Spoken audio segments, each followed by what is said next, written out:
Welcome to question hour. Perni Venkatramaiah, political name Perni Nani. మాటలే ఆయనకు ఆయుధం, సెటైర్లే ఆయనకు తెలిసిన యుద్ధం. మరి వారసుడి కోసం ఎమ్మెల్యే టికెట్ను వదులుకున్నా త్యాగం చేసినా కూడా పేర్ని నాని రాజకీయంగా రిటైర్ అయ్యారా లేక బ్యాలెన్స్ ఇంకా బాకీ ఉందా? అలాగే మరోవైపు వచ్చే ఎన్నికల్లో వైఎస్ఆర్ కాంగ్రెస్ పార్టీ పెర్ఫార్మెన్స్ ఏ విధంగా ఉండబోతోంది?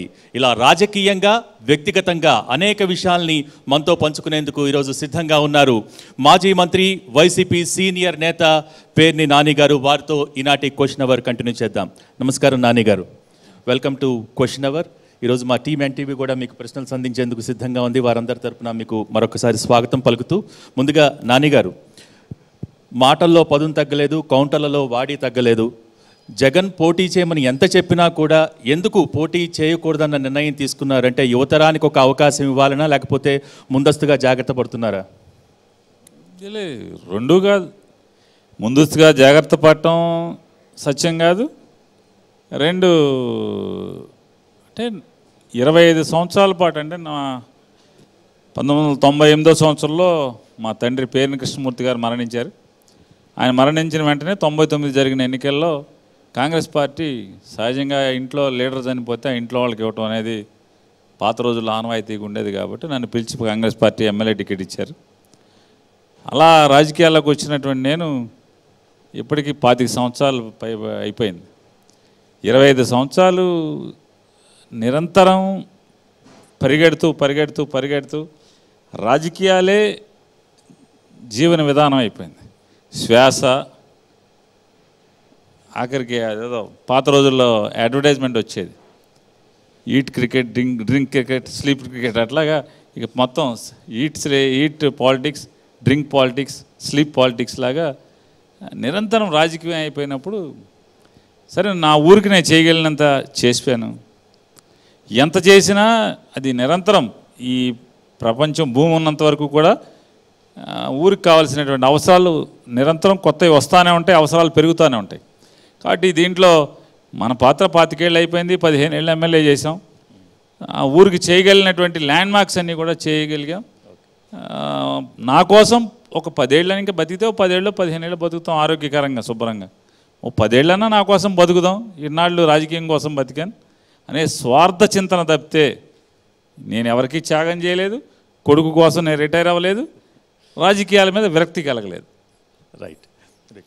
ఉద్యోగాల రిటైర్మెంట్ వయసు 60 నుంచి 62కు పెంచారు. మీరేమో 57 ఏళ్ళకే రిటైర్డ్ అయిపోతా ఉన్నారు.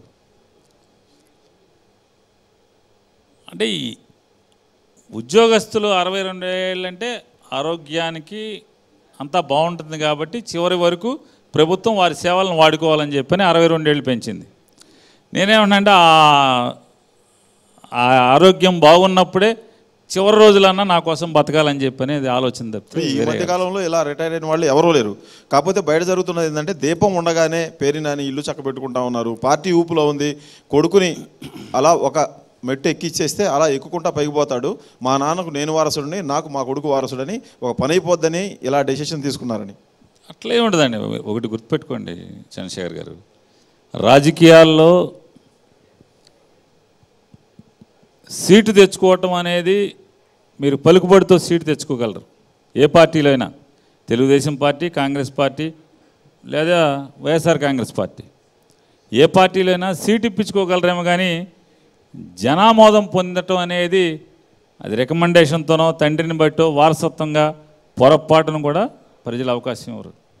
వీడు మనకు పనికి వస్తాడని నమ్మితే మాత్రమే అవకాశం ఇస్తారు. ఈ నమ్మకాన్ని నిలబెట్టుకోవాల్సింది నా కొడుకు అవని ఎవడ కొడుకు అవని ఖచ్చితంగా జనం గుండెల్లో, అంటే జనం మనసు గెలవగలిగితేనే చట్టసభల్లోకి రాగలుగుతారు. ఈ ఎన్నికల తర్వాత పేర్ని నాని గారు ఇక రాజకీయాల్లో ఉండరా, రెస్ట్ తీసుకుంటారా? ఇక మిగతా 10 ఏళ్ళు అంటున్నారు. అకౌంటబిలిటీ లేనటువంటి లైఫ్ బతకాలని అనుకున్నాను. అంటే పొలిటికల్గా అకౌంటబిలిటీ ఉండకూడదు. జగన్ అంటే పిచ్చి ఉంది, వైఎస్ఆర్ కాంగ్రెస్ పార్టీ అంటే ప్రేమ ఉంది. జగన్ గారు నన్ను అడిగినప్పుడు కూడా నేను చెప్పాను, పార్టీకి ఎప్పుడు అవసరం వస్తే అప్పుడు పిలవండి, పార్టీ ఒక జాబ్ అసైన్ చేస్తే ఆ జాబ్ వరకు నేను చేసి వెళ్తాను. డే టు డే అకౌంటబిలిటీ లేకుండా మాత్రం నా లాయల్టీ నేను చూపించుకుంటాను, పార్టీకి నా సేవలు ప్రెస్ ఇస్తాను. మీట్ పెట్టి వెళ్ళిపోతారా? ప్రెస్ మీట్లు పెట్టి సెటర్లు వేసి వెళ్ళిపోతుంటారా పేర్ని నాని గారికి? పార్టీ నేను ప్రెస్ మీట్కే పనికి వస్తానంటే ప్రెస్ మీట్, లేదు పలానా ఊరెళ్ళి ఈ పని చేసుకురా అంటే ఆ పని చేసుకురావటం, లేదు పలానా చోటకి వెళ్ళి వాళ్ళిద్దరిని గురించి మాట్లాడరా అంటే మాట్లాడలేదు, ఈ పని చెప్పి ఈ పని. పార్టీ నాలో ఏది టాలెంట్ ఉంది, వీడి వల్ల ఈ పని మనకు పార్టీకి మేలు జరుగుద్ది అనుకుంటే ఏ పని ఇస్తే ఆ పని. గడప గడపకు మన ప్రభుత్వం కార్యక్రమానికి సంబంధించి మంత్రి బుగ్గన నేను వెళ్ళలేకపోతున్నాను పని ఒత్తిడి వల్ల నా కొడుకును పంపిస్తానంటే జగన్ ఒప్పుకోలేదు. ఎమ్మెగినూరు ఎమ్మెల్యే చెన్నకేశ్వరరెడ్డి నా వయసు అయిపోయింది నేను నా కొడుకును పెడతానంటేనే జగన్ ఒప్పుకోలేదు. మీరు మీ వయసు అయిపోలేదు, మీ మాట అయిపోలేదు, మీ దాడి అయిపోలేదు, మీ అన్నీ సక్రమంగా ఉన్నా కూడా ఎందుకు స్పెషల్ రిక్వెస్ట్ మీద మీకు అలా ఇచ్చారా, లేకపోతే స్పెషల్ కేసుగా మిమ్మల్ని పరిగణించారా? అంటే ఆయన చాలాసార్లు ఆయన ప్రయత్నం చేశారు, ఇంకా వింటలేదని చెప్పని ఆయన బహుశా నేను కూడా మే 22 మచిలీపట్నం పోర్టు శంకుస్థాపనకు వచ్చినప్పుడు ఆ రోజు ఆయన అంటే ఇక ఆయన కూడా ఇక మన మాట ఎండో అని చెప్పని నిర్ణయానికి వచ్చినట్టుగా నాకు అర్థమైంది. ఎందుకంటే ఆ రోజు ఆయన చాపర్ నుంచి హెలికాప్టర్లు దిగి పబ్లిక్ మీటింగ్కి వస్తా నా కొడుకుని పిలిచి ఆయన పక్కన కూర్చోబెట్టుకున్నాడు, ఎమ్మెల్యే కూర్చోబెట్టుకునే చోట. సరే ఆయన పిలుచుకుంటున్నారు కానీ వెళ్ళిపోతుందని వెనక్కి వెళ్ళాను. ఆ రోజు నాకు అర్థమైందో ఈయన కూడా మెంటల్గా ఇవాళ నుంచి ప్రిపేర్ అయ్యాడని చెప్పి. అంటే నాన్నగారు అంటే వేరే పార్టీలోని వేరే నేతకు రాని అవకాశం మీకు మీ అధినేత ఇచ్చారంటే మీరు మీ అధినేతకు ఏమైనా అల్టిమేటం ఇచ్చారా? నేను చెప్పినట్టు వినకపోతే నా దారి నేను చూసుకుంటాను, లేకపోతే మీ ఇష్టం అని ఏమన్నా, లేకపోతే మిగిలిన వాళ్లకు రాని ఎగ్జంప్షన్? జగన్మోహన్ రెడ్డి గారిని ఎవరన్నా బెదిరించగలిగేవాడు, బ్లాక్మెయిల్ చేయగలిగేవాడు ఎవడన్నా ఉన్నాడని మీరు నమ్ముతున్నారా? ఆయన మెంటాలిటీ తెలిసి, లేకపోతే ఆయన 2010 సంవత్సరం నుంచి ఇప్పుడు దాకా ఆయన నడవడికని చూసిన వాళ్ళు ఎవరైనా జగన్మోహన్ రెడ్డి గారిని బెదిరించి పనులు చేయించుకుందామని ఎవరైనా అనుకుంటారా? నా అదృష్టం అనుకుంటున్నాను నేను. నా మీద అతనికి అంత జగన్మోహన్ రెడ్డి గారికి నా మీద అంత ప్రేమ ఉండటం అనేది నా అదృష్టం అనుకుంటున్నాను. సార్ పేర్ని నాని గారు, మీరు జగన్ గారికి చాలా దగ్గర, అయితే మీకంటే ఎక్కువ దగ్గర అయ్యే ప్రయత్నం మీ కుమారుడు చేశారా, లేకుంటే ఆయన తరపు నుంచి ఆయన దగ్గర నుంచి పోటీ చేయాలని ఆలోచన వచ్చి మీ మీద ఏమన్నా ప్రెషర్ పెట్టారా, ఎట్లా సార్? లేదు, యాక్చువల్లీ కరోనా టైంలో నేను నా భార్య ఇద్దరం కూర్చుని ఇంకా మనం ఇంక చాలు, ఇక అంటే కరోనా కొంచెం ముందు ఇంక చాలు, ఇక పాలిటిక్స్ ఈ టర్మ్తో ఆపేద్దాం, మన ఊరికి ఏం చేయగలిగితే అవన్నీ చేయించేసుకుని ఈ టర్మ్తో ఆపేద్దాం, జగన్ గారికి చెప్పేస్తానని చెప్పి ఇంట్లో డిసైడ్ అయినప్పుడు అమెరికా వెళ్ళాల్సినటువంటి కొడుకు అంటే బీటెక్ చదువుకున్నాడు కంప్యూటర్ సైన్స్లో, బీటెక్ చదువుకుని ఇక అమెరికాకి అన్ని ఎగ్జామ్ రాశాడు, ఫీజు కట్టాడు. ఇక వెళ్ళిపోయే టైంలో కరోనాతో ఫ్లైట్స్ అన్నీ ఆగటం, ఈలోపు నా నిర్ణయం తీసుకోవటం. బహుశా జెనెటికల్గా పిచ్చి ఉందేమో, అంటే నాకేమో రాజకీయం అంటే ఇష్టం ఉంటే అతనికేమో పిచ్చి ఉంది నాకు కనపడింది. ఇక ఆ పిచ్చి 1 సంవత్సరం పాటు ఇద్దరం వాదోపవాదాలు, నచ్చ చెప్పే ప్రయత్నం, తల్లిదండ్రులు ఇద్దరం ఇది మంచి ఫీల్డ్ కాదు, బాగాలేదు, రోజు రోజుకి డిటీరియేట్ అవుతుంది, వద్దు, వ్యక్తిగత జీవితం ఉండదు, ఇది అనవసరం అని నేను చెప్పి ఇక పిచ్చిగా ఉందని చెప్పి వదిలేసాం అంతే. అంటే మీ ఇష్టం కాదు, ఆయన ఇష్టపడ్డాడు కాబట్టి మీరు వదులుకోవాల్సి వచ్చింది? లేదు, మామూలుగా నేను వదులుకుంటున్నాను కాబట్టి ఆయన వచ్చాడు, అంతేనా? అంతే. లేదా ఆయన ఒకటి కూడా నా శ్రీమతితో చెప్పాడు. అంటే మీ ఇద్దరం సహజంగా చాలా ఇళ్లలో తల్లిదండ్రులు పిల్లలతో మాట్లాడేది కానీ మధ్యలో తల్లి ద్వారానే మాట్లాడిస్తారు కాబట్టి చెప్పాడు, సరే ఈసారి నేను అమెరికా వెళ్ళిపోతాను, 24 కూడా ఆయన పోటీ చేయమని చెప్పు, 29కి పోనీ నేను వస్తాను అని చెప్పాను. 25 ఏళ్ళు 5 ఎన్నికలు మీరు ప్రత్యక్షంగా పోటీ చేశారు, ఇప్పుడు 6 ఎన్నిక మీ అబ్బాయిని పెట్టారు. ఇప్పటి వరకు మీరు గెలవడానికి ప్రయత్నం చేశారు, ఇప్పుడు మీరు గెలిపించడానికి ప్రయత్నం చేస్తూ ఉన్నారు. దానికి దీనికి తేడా అని కనిపిస్తుందా, కష్టం అనిపిస్తూ ఉందా? అదేం లేదు, వాస్తవంగా డైరెక్ట్గా పబ్లిక్ని ఫేస్ చేయడం అనేదే కష్టం అని. నాది సులువైన పాత్ర, వెనకాల నుంచి సర్దుబాట్లు చేసుకెళ్ళటం, వాళ్ళతో వీళ్ళతో మాట్లాడటం, లేకపోతే అతనికి కావలసినటువంటి ప్రేయర్గా కావలసినటువంటి ఏర్పాట్లు చేసి పెట్టడం చాలా సులువది. ప్రజల్ని ఫేస్ చేయటం, ప్రజలతో మాట్లాడటం, వాళ్ళు నొచ్చుకోకుండా వాళ్ళ మనసును గెలవటం అనేది కత్తి మీద సాము లాంటిది. కాబట్టి అభ్యర్థి ఎవరైతే పోటీ చేస్తున్నాడో పేర్ని కృష్ణమూర్తిదే మచిలీపట్నంలో ప్రధానమైన పాత్ర, కష్టతరమైన పాత్ర అతనిదే. నాది చాలా సులువైన పాత్ర. సార్, ప్రెస్ మీట్లలో ప్రత్యర్థుల్ని చీల్చి చెండాడే పేర్ని నాని గారు తత్వం బోధిస్తున్నట్టుగా అనిపిస్తుంది. నేను ఎవరిని చీల్చి చెండాడటం అనేది పొరపాటున నా ఆలోచన కాదు, అలవాటు కాదండి. సహజంగా నాకేమనిపిస్తుంది అంటే మా పార్టీని, మా నాయకుడిని, మా ప్రభుత్వాన్ని ఎవరైనా పల్చనగా చులకనగా లెట్ డౌన్ చేస్తూ మాట్లాడితే దాన్ని మీరు మాట్లాడేటువంటి తత్వం అంటే మీరు ఎలా మాట్లాడే అర్హత మీకు ఉంది? మీరు గతంలో ఇది ఇలా మాట్లాడున్నారు, మీ ప్రవర్తన ఇది, మీరు యాటిట్యూడ్ ఇది, లేకపోతే మీరు నిర్ణయాలు ఇవి, మీరు మా ప్రభుత్వాన్ని ప్రశ్నించేటువంటి అర్హత మీకు ఎట్లా ఉంటుందండి? మీరేమన్నా శుద్ధమైతే రాజకీయాల్లో మీరు బాగా ఇది చేశారా? అట్లా సాధారణంగా విడమర్చి వారికి చెప్పడమే తప్పితే సహజంగా కృష్ణా గోదావరి ఏరియాలో కాస్త విరుపులు సెటైర్లు అయ్యి ఉండే మా ప్రాంతాల్లో ఉంటాయి కాబట్టి అట్లా ఏమన్నా మీకు అనిపిస్తుంది? మీరు పోటీ చేయను అని చెప్పగానే 2 ప్రధానమైనటువంటి ఆరోపణలు వచ్చాయి. ఒకటి ఏంటంటే మనోడికి రెండోసారి మంత్రి పదవి ఇన్నందుకు అలిగాడు అన్నది ఒకటి.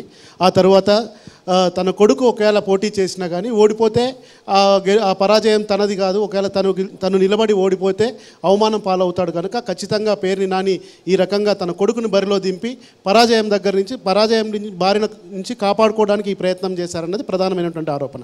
దీనికి ఏం సమాధానం చెప్తారు సార్? అంటే దినకర్ గారు, మీ ఉద్దేశంలో రాజకీయాల్లో ఓడిపోవటం లేదా ప్రజల మన్ననలు పొందలేకపోవటం అనేది అవమానం అని ఏ రాజకీయ నాయకుడు అన్నాడో చెప్పానండి. మీ ఇష్టం. ఈ భారతదేశ చరిత్రలో ఏదైనా ప్రజాస్వామ్య దేశంలో ఒక రాజకీయ నాయకుడు ప్రజల్లో ఒకసారి నుంచుని ఓడిపోతే అది అవమానం అని భావించడం అంటే అటు రాజకీయ నాయకుడు కాదు, అటు ప్రజల మనిషి కాదు, ప్రజా జీవితాన్ని అతను కోరుకోవట్లేదు. ఒక వ్యాపారస్తుడు అవ్వాలి లేదా పొగరమోత అవ్వాలి.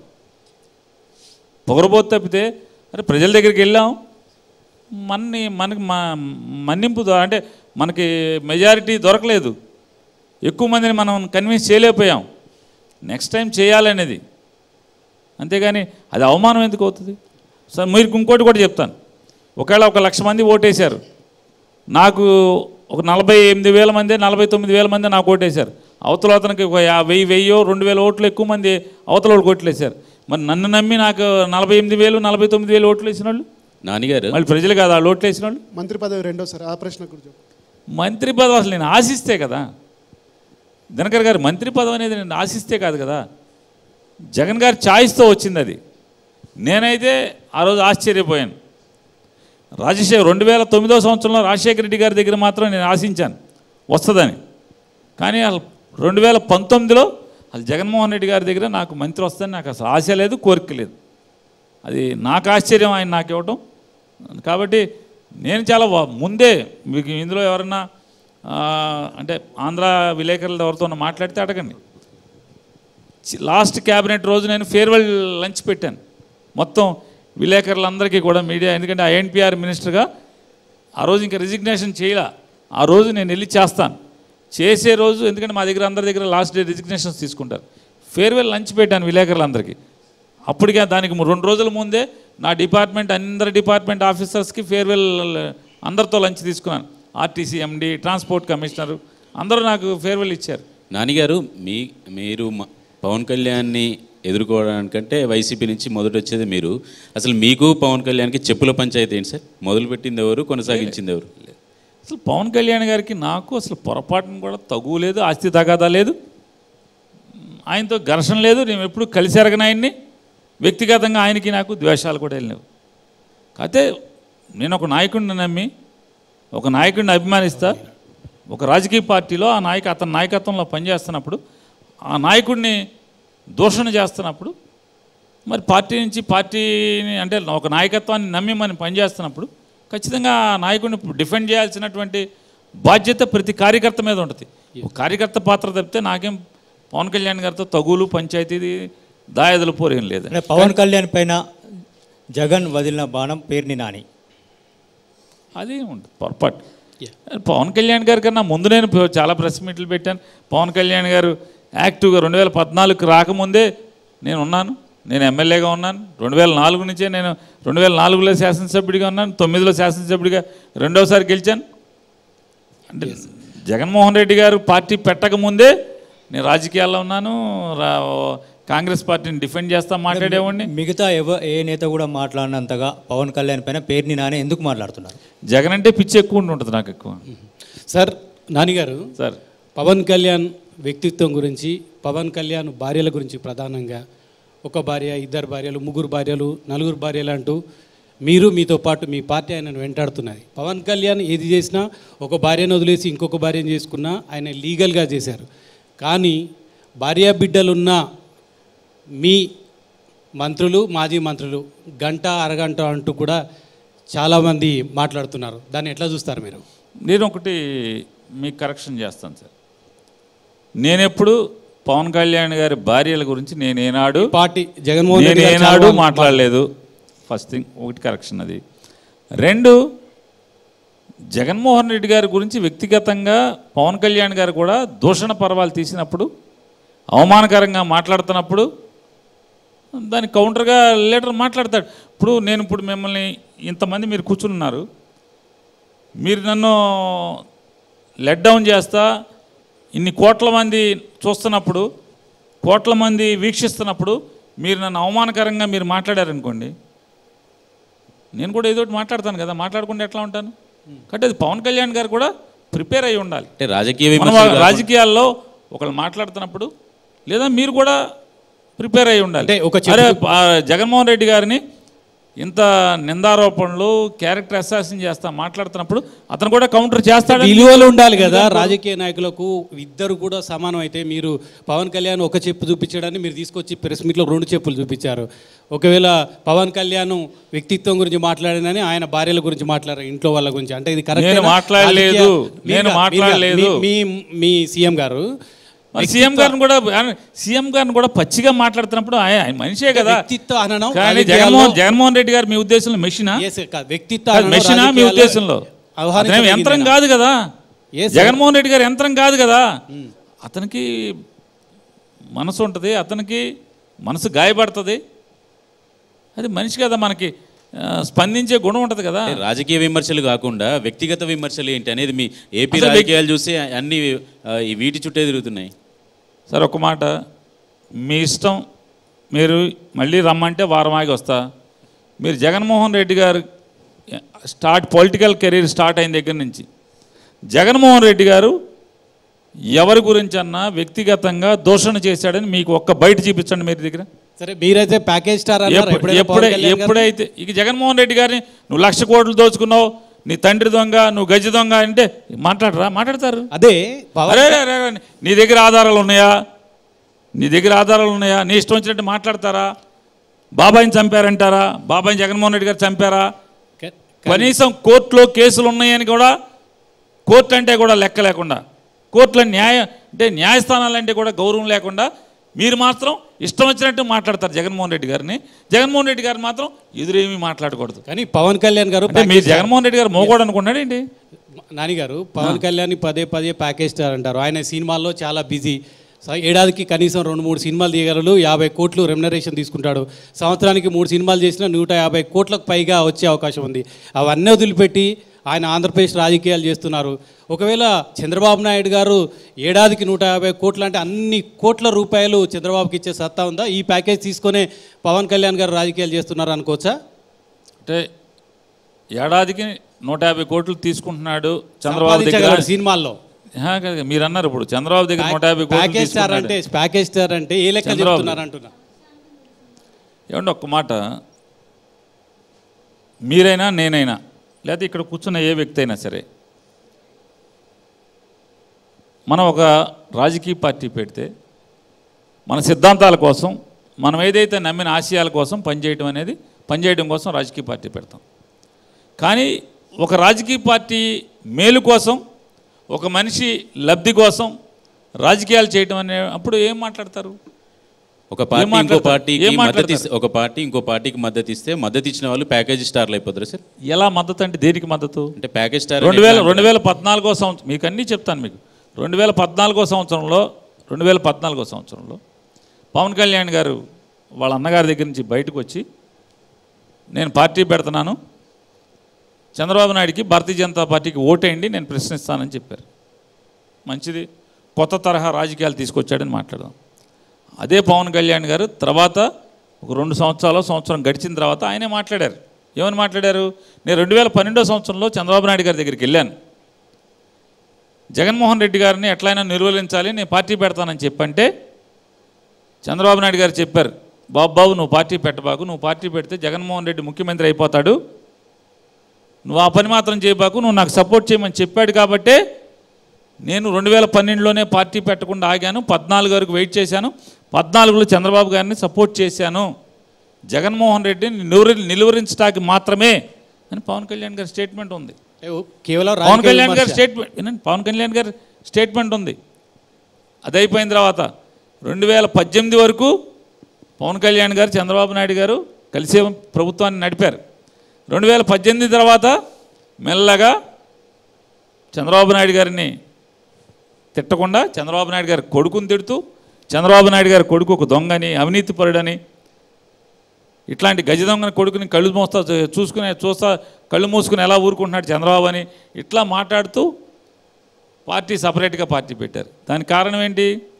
ఇవాళ ఏదైతే జగన్మోహన్ రెడ్డి గారికి వ్యతిరేకంగా ఉన్న ఓటు చీలకూడదని చెప్పని మేమందరం కలిసామంటున్నాడో 2019లో కూడా చంద్రబాబు నాయుడు గారికి వ్యతిరేకం ఉన్న ఓటంతా కూడా జగన్మోహన్ రెడ్డి గారికి వెళ్ళకూడదు కాబట్టి దాన్ని చీల్చాలనేటువంటి లక్ష్యంతో మాత్రమే ఆయన విడిగా పోటీ చేశాడు. ఏం జరిగిందని చెప్పని, చంద్రబాబులో ఏం మార్పు వచ్చిందని, ఎన్నికలు అవ్వగానే లేదా భారతీయ జనతా పార్టీలో నిర్ణయాల్లో ఏం మార్పు వచ్చిందని వెంటనే 19 ఎన్నికలు అవ్వగానే భారతీయ జనతా పార్టీతో చేతులు కలిపేసి వెంటనే చంద్రబాబు నాయుడు గారికి అనుకూలంగా, ఎందుకు నాకు సీట్ లేకపోయినా పర్లేదు, ఒక్క సీటు నాకు లేకపోయినా పర్లేదు, నేను జగన్మోహన్ రెడ్డి గారిని నిలపటమే పడేయటమే నా ప్రధానమైన లక్ష్యం అని చెప్పి మాట్లాడతారు. అంటే జగన్మోహన్ రెడ్డి గారిని వ్యతిరేకించడం మాత్రమే లక్ష్యంగా పనిచేసేటువంటి రాజకీయాలను ఏమంటారో మీరే చెప్పండి సార్. 2019 మీరే చెప్పండి. 2019లో కాపులు మీ వెంట ఉన్నారు, కానీ ఇప్పుడు కాపులు మీ వెంట ఉన్నారా లేదా ఎలా చూడవచ్చు? ఏమండి, కాపులు ఎవరి గుత్త సొత్తు కాదు. కాపులకు కూడా వ్యక్తిత్వం ఉంటుంది, కాపులకు కూడా అభిప్రాయాలు ఉంటాయి, కాపులకు కూడా స్వయం నిర్ణయం తీసుకునేటువంటి మేధస్సు ఉంటుంది. వాళ్ళేమి కాపులు అనేవాళ్ళు ఏమి గొర్రెల మందలాగా ఎక్కడికి వెళ్ళిపోరు. ఖచ్చితంగా ఎప్పుడైనా సరే వారి కుటుంబానికి లేదా వారు ఉంటున్నటువంటి గ్రామానికి లేదా వారు ఉంటున్నటువంటి జిల్లాకి లేదా వారి రాష్ట్రానికి ఎవరి ద్వారా మంచి జరుగుతుందని నమ్ముతారో ఆ నమ్మిన వాళ్ళందరూ కూడా అలాగే ఉంటారు. ఖచ్చితంగా మీరు మళ్ళీ రాసి పెట్టుకొని చెప్తున్నాను, ఖచ్చితంగా 2024లో కూడా ఆంధ్రప్రదేశ్ రాష్ట్రంలో ఉన్నటువంటి కాపులు మెజారిటీ, అంటే మొత్తం 100కి 100 ఏ పార్టీకి ఎవరు వేయరు, ఏ కులం కూడా. ఇప్పుడు కమ్మారు రెడ్లందరూ జగన్మోహన్ రెడ్డికి 100కి 100% వేస్తారా? అలాగే కమ్మారందరూ చంద్రబాబు నాయుడికి ఓటేయరు కదా. అలాగే కాపులు మొత్తం కూడా గుత్తాధిపత్యంగా ఎటు వేయరు. ఖచ్చితంగా 50% కంటే పైబడి ఖచ్చితంగా 50 నుంచి 60% మంది కాపులు జగన్మోహన్ రెడ్డి గారికి అండగా ఉండటం అనేది ఖచ్చితంగా జరిగి తీరుతుంది. రేపు మీరు లెక్కలు చూసిన తర్వాత మీరే చెప్తారు. ఈ మధ్యకాలంలో కాపులు మీకు బాగా దూరం అయ్యారని చెప్పి ప్రచారం కొనసాగుతుంది. 100 ప్రచారాలు ఉంటాయండి. ప్రచారాలు రాజకీయాల్లో ఉండేది ప్రచారమే కదా. అందులో మరీ ప్రత్యేకించి తెలుగు రాష్ట్రాల్లో, ఆంధ్రప్రదేశ్ ఈ 2 తెలుగు రాష్ట్రాల్లో ఉన్నది ప్రచారమే కదా. రాజకీయాలు ఎక్కడ ఉన్నాయి? మొత్తం ప్రచారమే కదా. ఎవరికి అనుకూలం ప్రచారం, ఇంకోళ్ళకి వ్యతిరేకమైతే ప్రచారం. కాబట్టి ఈ అనుకూల వ్యతిరేక ప్రచారాలు తప్పితే ప్రజాభిప్రాయాలకి ప్రజా అభిప్రాయాలని ప్రస్ఫుటంగా బయటికి తీసుకొచ్చేది, ప్రజలకు చెప్పేటువంటి పరిస్థితులు ఎక్కడున్నాయి? ఆ వాతావరణం, ఆ ఎన్విరాన్మెంటే తెలుగు రాష్ట్రాల్లో లేదు కదా. మిగతా చోట్ల సంగతి తర్వాత మిగతా నియోజకవర్గాలు, మిగతా కాపు సంగతి. మచిలీపట్నంలో మొదటిసారి అడుగుతుంది క్వశ్చన్. మచిలీపట్నంలో అడిగారా? చెప్పండి చంద్రశేఖర్. మచిలీపట్నంలో మిగతా నియోజకవర్గ సంగతి, మిగతా రాష్ట్రంలో ఉన్న కాపుల పరిస్థితి పక్కన పెడితే మచిలీపట్నంలో బందర్లో 45,000 మంది కాపులు ఉన్నారు. పవన్ కళ్యాణ్ మీరేమో ఆయన తిడితే నేను తిడతాను అని చెప్తున్నారు, మా నాయకుడిని తిడితే తిడతాను అని చెప్తున్నారు. మీరు పదే పవన్ కళ్యాణ్ తిట్టడం వల్ల, పనిగట్టుకు తిట్టడం వల్ల వాళ్ళందరూ కూడా ఇప్పుడు మీకు దూరం అయ్యారు. అక్కడ మీ గెలుపు కష్టంగా మారబోతుంది కాపుల వల్లే అనే ఒక ప్రచారం నడుస్తుంది. దానికి ఏమంటారు? నేను ఒకటి మిమ్మల్ని అడుగుతాను చంద్రశేఖర్ గారు. జన్మతా నేను కూడా కాపులనే. నా తల్లిదండ్రులు కాపులు. దేవుడు నాకు ఇచ్చిన అవకాశాన్ని బట్టి, వాళ్ళ కడుపును పుట్టాన్ని బట్టి నేను కూడా కాపులనే కదా. కాపు కులంలో పుట్టి నేను ఈ స్థాయిలో, అంటే ఎక్కడా తప్పుడు పనులు చేయకుండా, ఎక్కడా 10 మందితో మీలాంటి వారి చేత దోషిగా ఎక్కడా కూడా వార్తల్లో చూపించబడకుండా, ఈడు మా ఓడరా అని చెప్పుకునేట్టుగా మా కులస్తులు కూడా అరే నానిగాడు మా ఓడరా అని చెప్పుకునేట్టుగా నాని ఎదిగినప్పుడు ఏ కాపులు నన్ను ఎందుకు ప్రేమించరు? వాళ్ళు గర్వపడేట్టు నేను ప్రవర్తిస్తున్నా తప్పితే నేను ఎక్కడ కాపు కులం సిగ్గుపడేట్టుగా నేను ఎక్కడ ప్రవర్తించట్లేదే. కాపులు గర్వపడేట్టు మా ఓడరా, ఈ నానిగాడు మా ఓడరా అని చెప్పి మాట్లాడుకునే స్థాయిలోనే నేను ప్రవర్తించాను తప్పితే బందరు చరిత్రలో దశాబ్దాలుగా బందర్లో పోర్టు కావాలని బందర్ ప్రజలందరూ కాంక్షిస్తుంటే ఇవాళ పోర్టు బందర్లో నిర్మాణం కళ్ళ ముందు సాక్షాత్కారం జరుగుతుందంటే అది మావోడేరా చేస్తున్నదని అనుకోరా? బందర్లో ఎప్పటి నుంచో మెడికల్ కాలేజ్ వస్తే బాగుంటుందని చెప్పని బందర్లో ప్రతి పౌరుడు ఆకాంక్షిస్తుంటే ఇవాళ మెడికల్ కాలేజీ శాంక్షన్ చేయటం, బిల్డింగ్లు పూర్తయిపోవటం, కాలేజీ ఓపెన్ అవటం, మొదటి సంవత్సరం పూర్తయిపోయి రెండో సంవత్సరానికి కూడా అడ్మిషన్స్ వచ్చేయటం, బందర్ పోర్ట్ ఇది మావోడేరా చేసిందని చెప్పని అనుకోరా? పూర్తయిందా సార్ ఇప్పుడు? ఏమండి బందర్ పోర్ట్ పూర్తి చేశారా?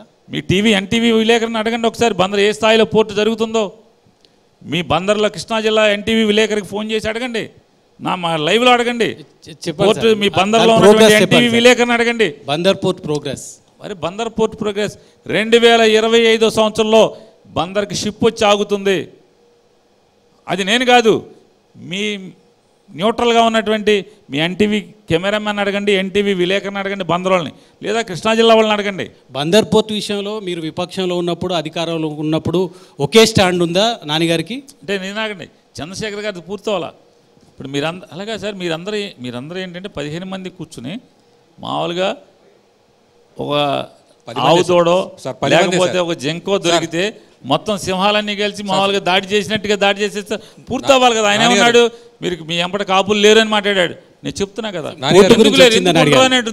ఎందుకు లేరు అని మాట్లాడుతున్నాను. అది కంప్లీట్ చేశాక బందర్ పోర్ట్ 10 మంది సార్, 15 కాదు, 10 మంది సార్, 15 మంది కాదు. లెక్కలు రాక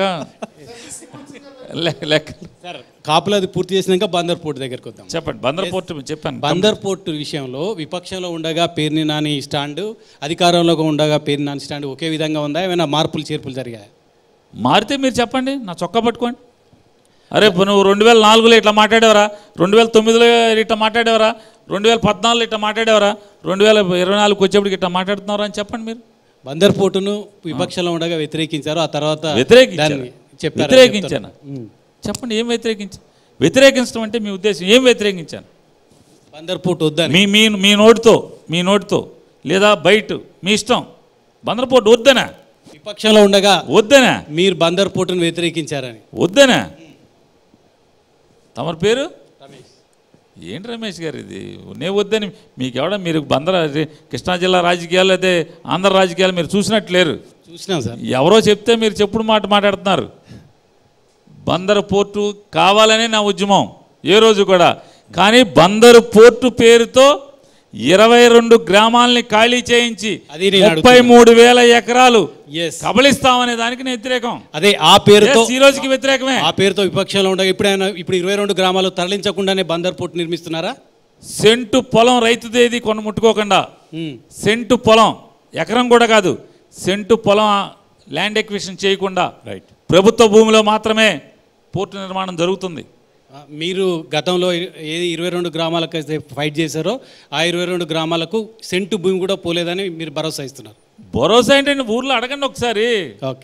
అసలు జీరో ల్యాండ్ ఎక్విజిషన్ ఎక్సెప్ట్ దారికి ఏదైతే పోర్టు నుంచి నేషనల్ హైవే వరకు ఎక్స్క్లూజివ్గా పోర్ట్ కనెక్టివిటీ కోసం మాత్రమే రైతు చిరునవ్వుతో ఏమండి నా కాగితాలు తీసుకుని డబ్బులు నాకు ఇచ్చేయండి అని చెప్పని across table collector, joint collector, RDO మేము కూర్చుని రైతుల ముందు కూర్చోబెట్టి వాళ్ళందరూ అంగీకారం తెలిపే వరకు వాళ్ళతో బేరమాడి వాళ్ళు ఏ రేటుకు ఒప్పుకుంటే ఆ రేటుకి వాళ్ళు కాగితాలు ఇస్తే ఇప్పుడు సెంటు భూమి పోలేదన్నారు, ఇప్పుడు రైతులు చిరునవ్వుతో ఇచ్చారని చెప్తున్నారు. మళ్ళీ సెంటు అంటే దారి లేకుండా అంటే షిప్ దిగింది ఎక్కడ వస్తుంది? మీరు కూడా అన్యాయంగా మాట్లాడతారు. సరుకు దిగితే ఎక్కడికి వస్తుంది? దిగిన సరుకు రోడ్డు మీదకి ఎలా వస్తుంది? పోర్టు కడితే సరుకు బయటకి ఎట్ట వస్తుంది, లోపలికి సరుకు ఎట్ట వెళ్తుంది? దారి కావాలి కదా. పోర్టు నిర్మాణానికి నేను చెప్పింది పోర్టు కట్టాలంటే 33,000 ఎకరాలు కావాలి. కానీ 1,700 ఎకరాల్లో మాత్రమే జగన్మోహన్ రెడ్డి గారి ప్రభుత్వం పోర్టు నిర్మాణం చేస్తుంది, ఏ రైతు భూమి కొనుగోలు చేయకుండా. నాని గారు, ఇందాక చంద్రశేఖర్ గారు ఒక ప్రశ్నను సంధించారు. బందర్లో కాపుల పరిస్థితి అంటే కాపులు ఎటువైపు ఉన్నారు అని కానివ్వండి, లేకపోతే ఇందాక కొంత డేటా కూడా వాళ్ళు చెప్పారు. ఏంటి దానికి మీ సమాధానం? మీరు కూడా సమాధానం ఇస్తాను. మైక్ తీసుకోండి. మీరు అన్నారు అంటే మీరు దానికి చెప్పారు, దానికి కంటిన్యూషన్. అంటే నేను నాకు చెప్పింది ఒకటే, అంటే ఏ కులమైనా ఒకటే అండి. కాపులే అక్కర్లా. మీరు మత్స్యకారులు తీసుకోండి. నాకు అపోనెంట్ క్యాండిడేట్, అంటే మా అబ్బాయికి పేర్ని కృష్ణమూర్తికి అపోనెంట్ క్యాండిడేట్ టీడీపీ తరఫున పోటీ చేస్తున్నది కొల్లు రవీంద్ర. ఆయన మత్స్యకార కులం నుంచి ఉన్నారు, ఆయన జన్మించారు. మత్స్యకార కులం తీసుకోండి, లేదా ఇతర ఏ వెనుకబడిన కులాలకు సంబంధించినటువంటి కులాన్ని తీసుకోండి. ఏ కులానికైనా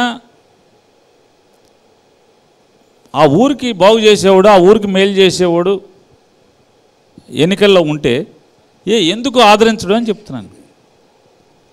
అది కావాల్సింది ఆ ఊరిని బాగు చేయటానికి, ఆ ఊరికి మంచి చేసేవాడు అనేది ఎందుకు ఆదరించడు? ఖచ్చితంగా ఆలోచించమని చెబుతున్నారా? బందర్ వాళ్ళని ఆలోచించి ఉంటారు అనుకుంటున్నారా?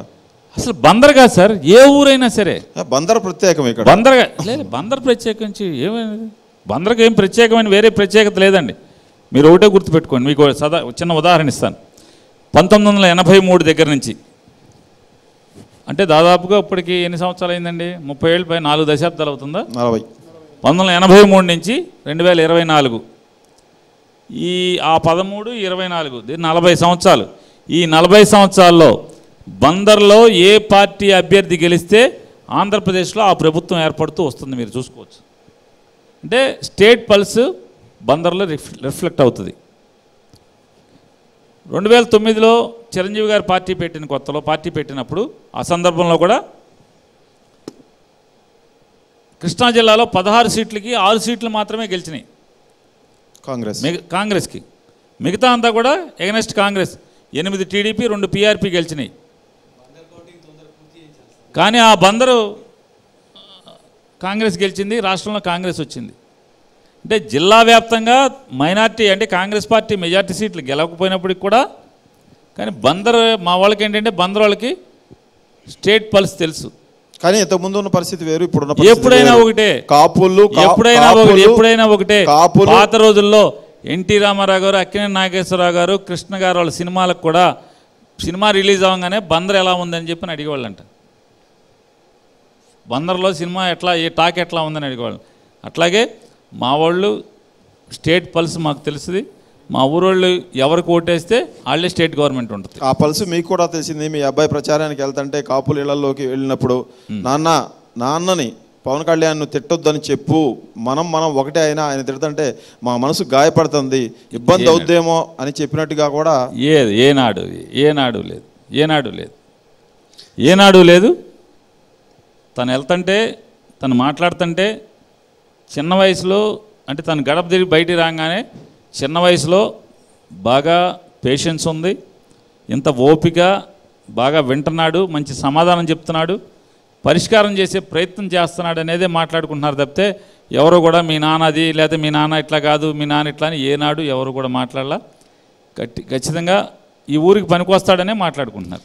మీరు చెప్పినట్టుగా 40,000 మంది కాపులు అక్కడ ఉన్నారు. వాళ్ళలో ఎక్కువ మంది జనసేన వైపు, కూటమి వైపు ఉన్నారు. అలాగే మీరు చెప్తున్న మీ ప్రత్యర్థి టీడీపీ ఆయన మీరు లెక్కెట్టారేంటండి? వచ్చి ఉన్న లెక్కలే సార్. ఇందాక 45,000 అన్నారు, ఇప్పుడు 40 అన్నారు. కాపులు జనసేన వైపు ఉన్నారన్నారు. ఎందుకు ఒకవైపు ఒకే పార్టీ వైపు ఎందుకుంటారు అని అడుగుతున్నాను. ఒకే పార్టీ వైపు ఎందుకుంటారు? రెడ్లు పార్టీ ఉంది, కమ్మోళ్ళ పార్టీ ఉంది. కాపులకి ఒక పార్టీ కావాలి. 10 ఏళ్ల నుంచి కాపులు చూస్తున్నది, అందుకోసం రెడ్ల పార్టీ అని మీరు అంటున్నారు. అదే రెడ్ల పార్టీకి రెడ్లు వ్యతిరేకంగా పనిచేయట్లేదా? ఓటేయట్లేదా?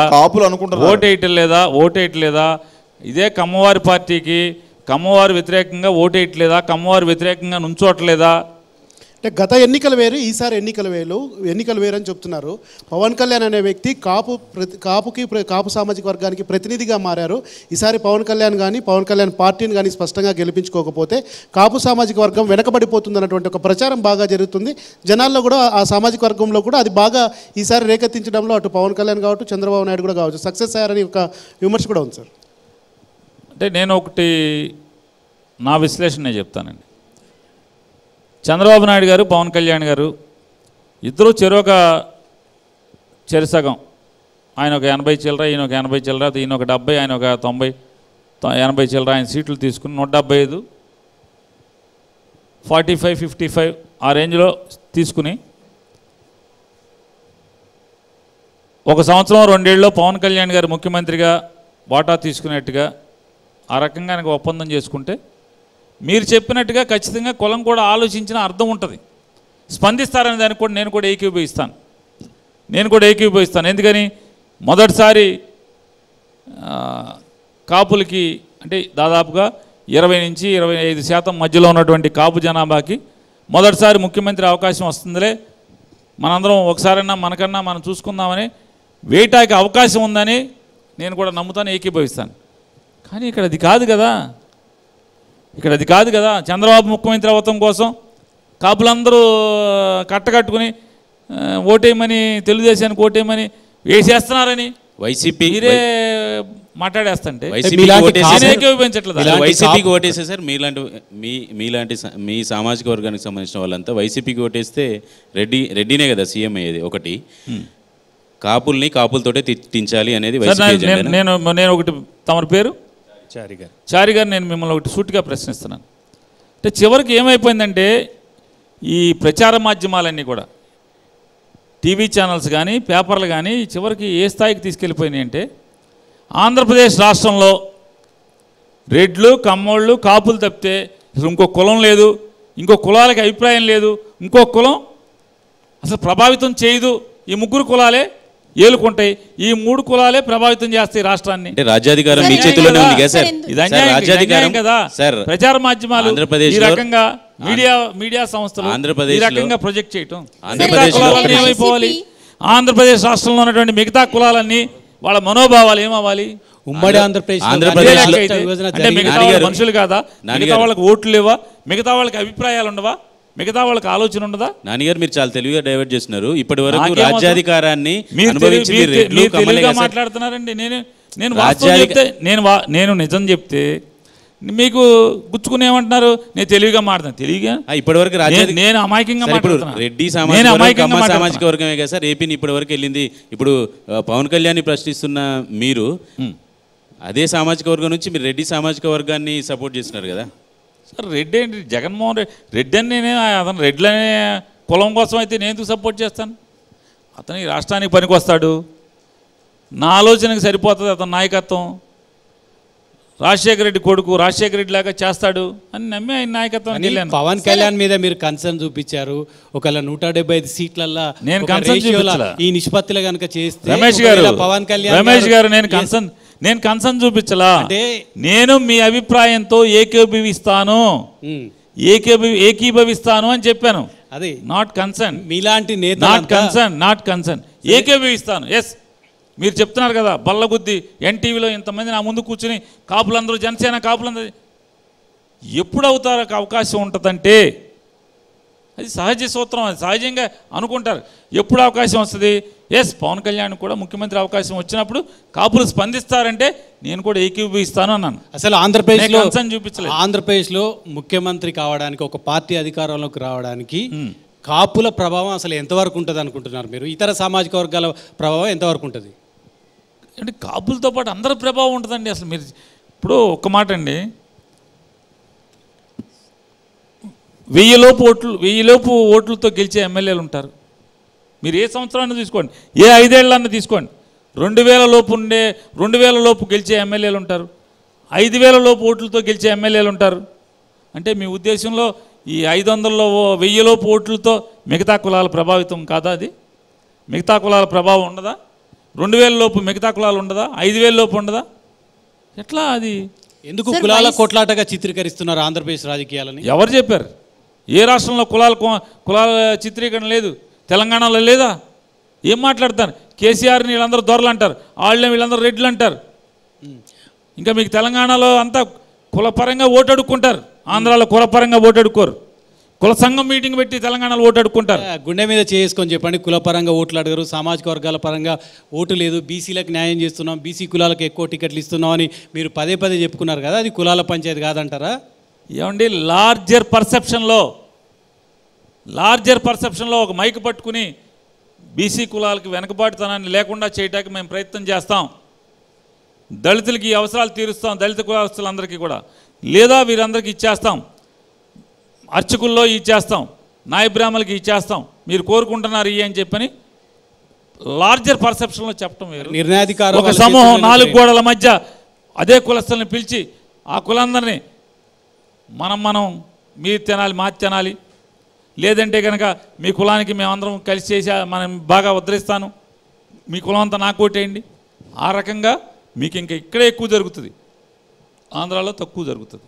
సార్ ఒక్కటి క్లియర్గా చెప్పండి, వైసీపీ అనేది కమ్మ కాపులకు వ్యతిరేకమా? అట్లాంటి వ్యూహాలు ఏమైనా పార్టీ రచించినా? ఎందుకంటే ఈ క్వశ్చన్ రేజ్ అవ్వడానికి రీజన్ ఒకటి, కాపుల్ని తిట్టాలంటే మీరు ముందుకు వస్తారు, కమ్మల్ని తిట్టాలంటే గుడివాడ నాన్నగారు ముందుకు వస్తారు. ఎందుకు ఆ 2 కాస్ట్లని కాన్సన్ట్రేట్ చేసింది వైసీపీ? అమ్మ ఒక్క మాట మాట్లాడతాను. ఇక్కడ ఏంటంటే మీరు మాకు ముద్ర వేస్తున్నారు.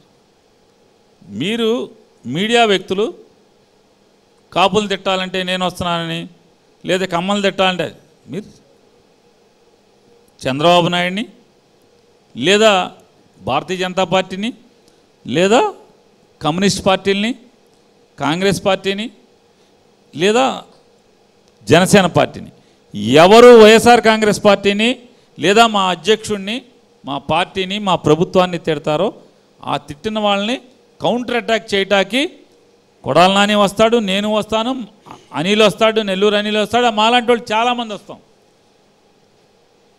అంటే మనుషులు 10ల సంఖ్యలో వస్తాం నాయకులు. కానీ మీరేం చేస్తున్నారు? మీరు కానీ లేకపోతే అవతల నుంచి చంద్రబాబు నాయుడు గారు కానీ లేకపోతే పవన్ కళ్యాణ్ గారు కానీ మీరు ఒక బ్రాండింగ్ చేస్తున్నారు. కాపులు తిడతా కాపులు వస్తారు. చంద్రబాబు నాయుడిని విమర్శిస్తున్నాం, అది మీరు లెక్కించుకోవట్లా. మోడీని విమర్శించాం, అమిత్ షాని విమర్శించాం, భారతీయ జనతా పార్టీని విమర్శించాం, లేదా సిపిఐ పార్టీని, కాంగ్రెస్ పార్టీని బోళన్ సార్లు విమర్శించాం. దాన్ని మీరెవరు పరిగణలో తీసుకోరు. మా తత్వం నేనేమని కొడాలి నాని లేదా వైఎస్ఆర్ కాంగ్రెస్ పార్టీ జెండా మోసే ప్రతి కార్యకర్త కూడా మా నాయకుడిని, మా పార్టీని ఎవరు విమర్శించినా, ఎవరు తోలనాడినా కౌంటర్ అటాక్ చేయడానికి అందరం వస్తాం, అన్ని కులాలు వస్తాం. రెండవది మీరేమని చెప్తున్నారు? వైఎస్ఆర్ కాంగ్రెస్ పార్టీ కాపులకిను కమ్మవారికి వ్యతిరేకం అని చెప్పి మీరు లెక్కేసుకోండి. 2019లో కానీ, 2014లో, 2019లో, 2024లో కాపు కులానికి హయ్యెస్ట్ ఎమ్మెల్యే టికెట్లు ఇచ్చినటువంటి పార్టీ ఏకైక పార్టీ వైఎస్ఆర్ కాంగ్రెస్ పార్టీ. మీ తెలుగుదేశం పార్టీలో హయ్యెస్ట్ కమ్మారికి ఇచ్చిన పార్టీ అది. పవన్ కళ్యాణ్ ఏదైతే కాపు ఓటు ఆశించి, మీ అందరి భాష ద్వారా నేను చెప్పేది, కాపు ఓటు ఆశించి పవన్ కళ్యాణ్తో పొత్తు పెట్టుకున్నటువంటి చంద్రబాబు నాయుడు పవన్ కళ్యాణ్కి ఇచ్చినటువంటి 24 సీట్లు అయితే, పవన్ కళ్యాణ్కి ఇచ్చింది ముందు 24 సీట్లు, దాన్ని 21 సీట్లు అయితే, కానీ కమ్మవారికి ఇచ్చింది 33 సీట్లు తెలుగుదేశం పార్టీలో. అంటే పవన్ కళ్యాణ్ మిమ్మల్ని సరే అంటే నేను చెప్పేది ఏంటంటే వారు వీరు లేదు, బీసీలకి పార్లమెంట్లో కానీ అసెంబ్లీని కలిపి 100 సీట్లు ఇచ్చింది YSR Congress party. 50% BC SC ST మైనార్టీలకి 50%. 7 ముస్లిమ్స్కి ఇచ్చాం. ఇవాళ కిందటిసారి 7 ముస్లిమ్స్కి ఇచ్చాం టికెట్లు. అలాగే మీరు ఎవరికైనా చూడండి, సమపాళ్లలో ప్రాధాన్యత ప్రతి బీసీలకు కానీ, ముస్లిమ్స్కి కానీ, లేదా ఎవరికైనా బ్రాహ్మిన్స్కి కానీ, వైశ్యాస్కి కానీ, ఏ కులాన్ని చూసుకున్నా కాపులకు కానీ వైఎస్ఆర్ కాంగ్రెస్ పార్టీ ఖచ్చితంగా ఏ వర్ణానికి సీట్ ఇచ్చినా కూడా అత్యధిక సీట్లు ఇచ్చేది వైఎస్ఆర్ కాంగ్రెస్ పార్టీ. పవన్ కళ్యాణ్ మిమ్మల్ని ఎప్పుడైనా కాంటాక్ట్ చేశాడా? కలిసి పనిచేద్దాం రండి అని చెప్పి ఎప్పుడైనా పిలిచాడా? లేదండి. అది పవన్ కళ్యాణ్ గారు ఎప్పుడు నాకెప్పుడు కవర్ చేయలేదు, నేనెప్పుడు ఆయన కలిసే ప్రయత్నం చేయలేదు. సార్ గతంలో పవన్ కళ్యాణ్ గారు మీకు గట్టి వార్నింగ్ ఇచ్చారు, అవసరమైతే మీరు జగన్ దగ్గర పాక్కుంటూ వెళ్ళండి, కానీ నన్ను కాపు అని మాత్రం తిట్టొద్దు, కాపు పేరుతో తిట్టొద్దు అని చెప్పేసి. ఎందుకు అంత మాట్లాడారు? నేను ఆయన్ని కాపు అని తిట్టాను ఎప్పుడు? చాలా సందర్భాల్లో సామాజిక వర్గాన్ని ప్లే చేయండి, మీ దగ్గర ఉంటే ప్లే చేయండి. నేను పవన్ కళ్యాణ్ని నువ్వు కాపు అని తిట్టానని ప్లే చేయండి ఒకసారి. దానికి ఆయనే రియాక్ట్ అయ్యారు కదా సార్? ఆయన ఒకే ఒక్కసారి రమేష్ గారు ఒక్కసారి అంటే అది సరిపోతుంది. ఒక్కసారే సరిపోతుందంటే మీరు ఎంతసేపు మీరు ఎట్లా అంటున్నారంటే నేను మనిషిని కాదు, నాకు వ్యక్తిత్వం ఉండదు, మనిషిని కాదు అంటే నాకు ఆత్మగౌరవం ఉండదు, నాకు ఆత్మగౌరవం కూడా ఉండదు.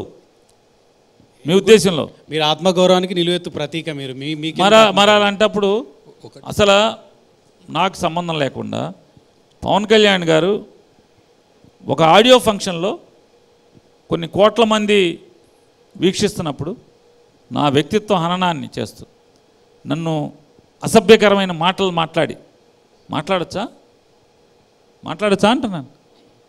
నన్ను ఏరా ఒరే అనొచ్చా, యదవా సన్నాసి అనొచ్చా? నేను ఎప్పుడు మాట్లాడలేదే. ఆ రోజు దానికి కౌంటర్ నేను చేశాను.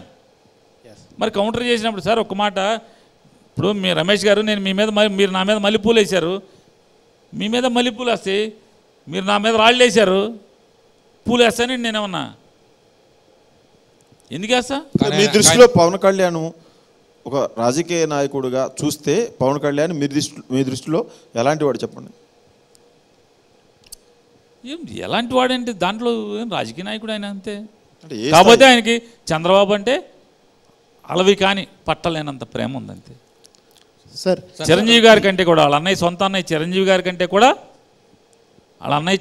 కంటే కూడా చంద్రబాబు నాయుడు అంటే అలవి కానీ ఈ గది పట్టనంత అతని గుండెల నిండా చంద్రబాబు నాయుడు మీద ప్రేమ ఉంది. జగన్ అంటే ఈ గది ఎంత కోపం అనుకోవచ్చు కదా? ఎందుకు కోపం ఉంది? కారణం చెప్పాలిగా. ఆయన ప్రత్యర్థి కాబట్టి. ఎందుకు కోపం? దేనికి కోపం? జగనే ఉన్నా పవన్ కళ్యాణ్ ఏమన్నా చేశాడా? ఏమన్నా హాని చేశాడా? ఏమన్నా ద్రోహం చేశాడా? ఏమన్నా వ్యాపారంలో మోసం చేశాడా? ఏం చేశాడు? ఏం చేయలేదు కదా. ఈ మధ్య కాలంలో ఆయన వ్యక్తిగత జీవితం గురించి పదే ప్రస్తావిస్తూ పవన్ కళ్యాణ్ రాజకీయ నాయకుడు కన్నా అనేదానికన్నా దినకర్ గారు అరే ఆయన తిడితే ఈయన తిట్టడం ఏంటండి? ఇదేంటండి మీరు భలే ఉన్నారు. నిన్నటి చెప్పే కదా, మనం పూలు ఎత్తే పూలు పడతాయి, రాళ్ళు ఎత్తే పూలు పడతాయి ఏంటి? రాళ్ళు ఎత్తే రాళ్ళు పడతాయి. కన్ను పన్నుకి పన్ను టైపా పాలిటిక్స్ అంటే? వాళ్ళు ఏం చేస్తే అవతల వాళ్ళు ఏం చేస్తే మనం అంతే కదండి. ఇవాళ అంతే కదా జరుగుతున్నది. సార్ 2008 పవన్ కళ్యాణ్కి బాబు గారి మీద ఎందుకు అంత మోజు అని మీరు అనుకుంటున్నారు? నాకేం తెలుసు, మీరు ఆయన అడగాలి కానీ మీరు ఆయన మనం ఒకటే ప్రస్తావిస్తున్నటువంటి నేపథ్యంలో ఆయన మీద ప్రేమ ఎక్కువ ఉంది, ఆయన పవన్ కళ్యాణ్ గారు ఉంటున్నారని చెప్పేసి మీరు అంటున్నటువంటి నేపథ్యంలో ఎందుకొరకనే పవన్ కళ్యాణ్ బాబు గారితో ఉంటున్నారు? సార్ అలాగా రాజేంద్ర గారు, మహేష్ గారు, మీరు నేను చూస్తారు. నా గురించి అంటే నేను నడిచే తీరు గురించి, నేను మాట్లాడేదాని గురించి, నేను తీసుకున్న నిర్ణయాల గురించి మీరు ఒక అనాలిసిస్ చేస్తారు. నా గురించి కూడా అట్లాగే నేను కూడా మీకులాగా మనిషినే కదా. నేను ఆయన్ని విశ్లేషణ చేశాను. ఆయన నడుస్తున్న తీరు, ఆయన ఆలోచించే తీరు, ఆయన తీసుకున్న నిర్ణయాల తీరు, దాని ప్రతిఫలం, దాని అవుట్కమ్ ఎట్లా ఉంటుంది ఏంటి అనే దాని మీద చూసి నేను దాన్ని బట్టి నిర్ణయం చెప్పాను. అంటే నా అనాలిసిస్ అదే అని చెప్పాను. అంతేగాని మీరు ఆయన అడగాలి. ఎందుకు అంటే పవన్ కళ్యాణ్ గారిని అడగాలి. మీరు ఎందుకని నాకేం తెలుస్తుంది?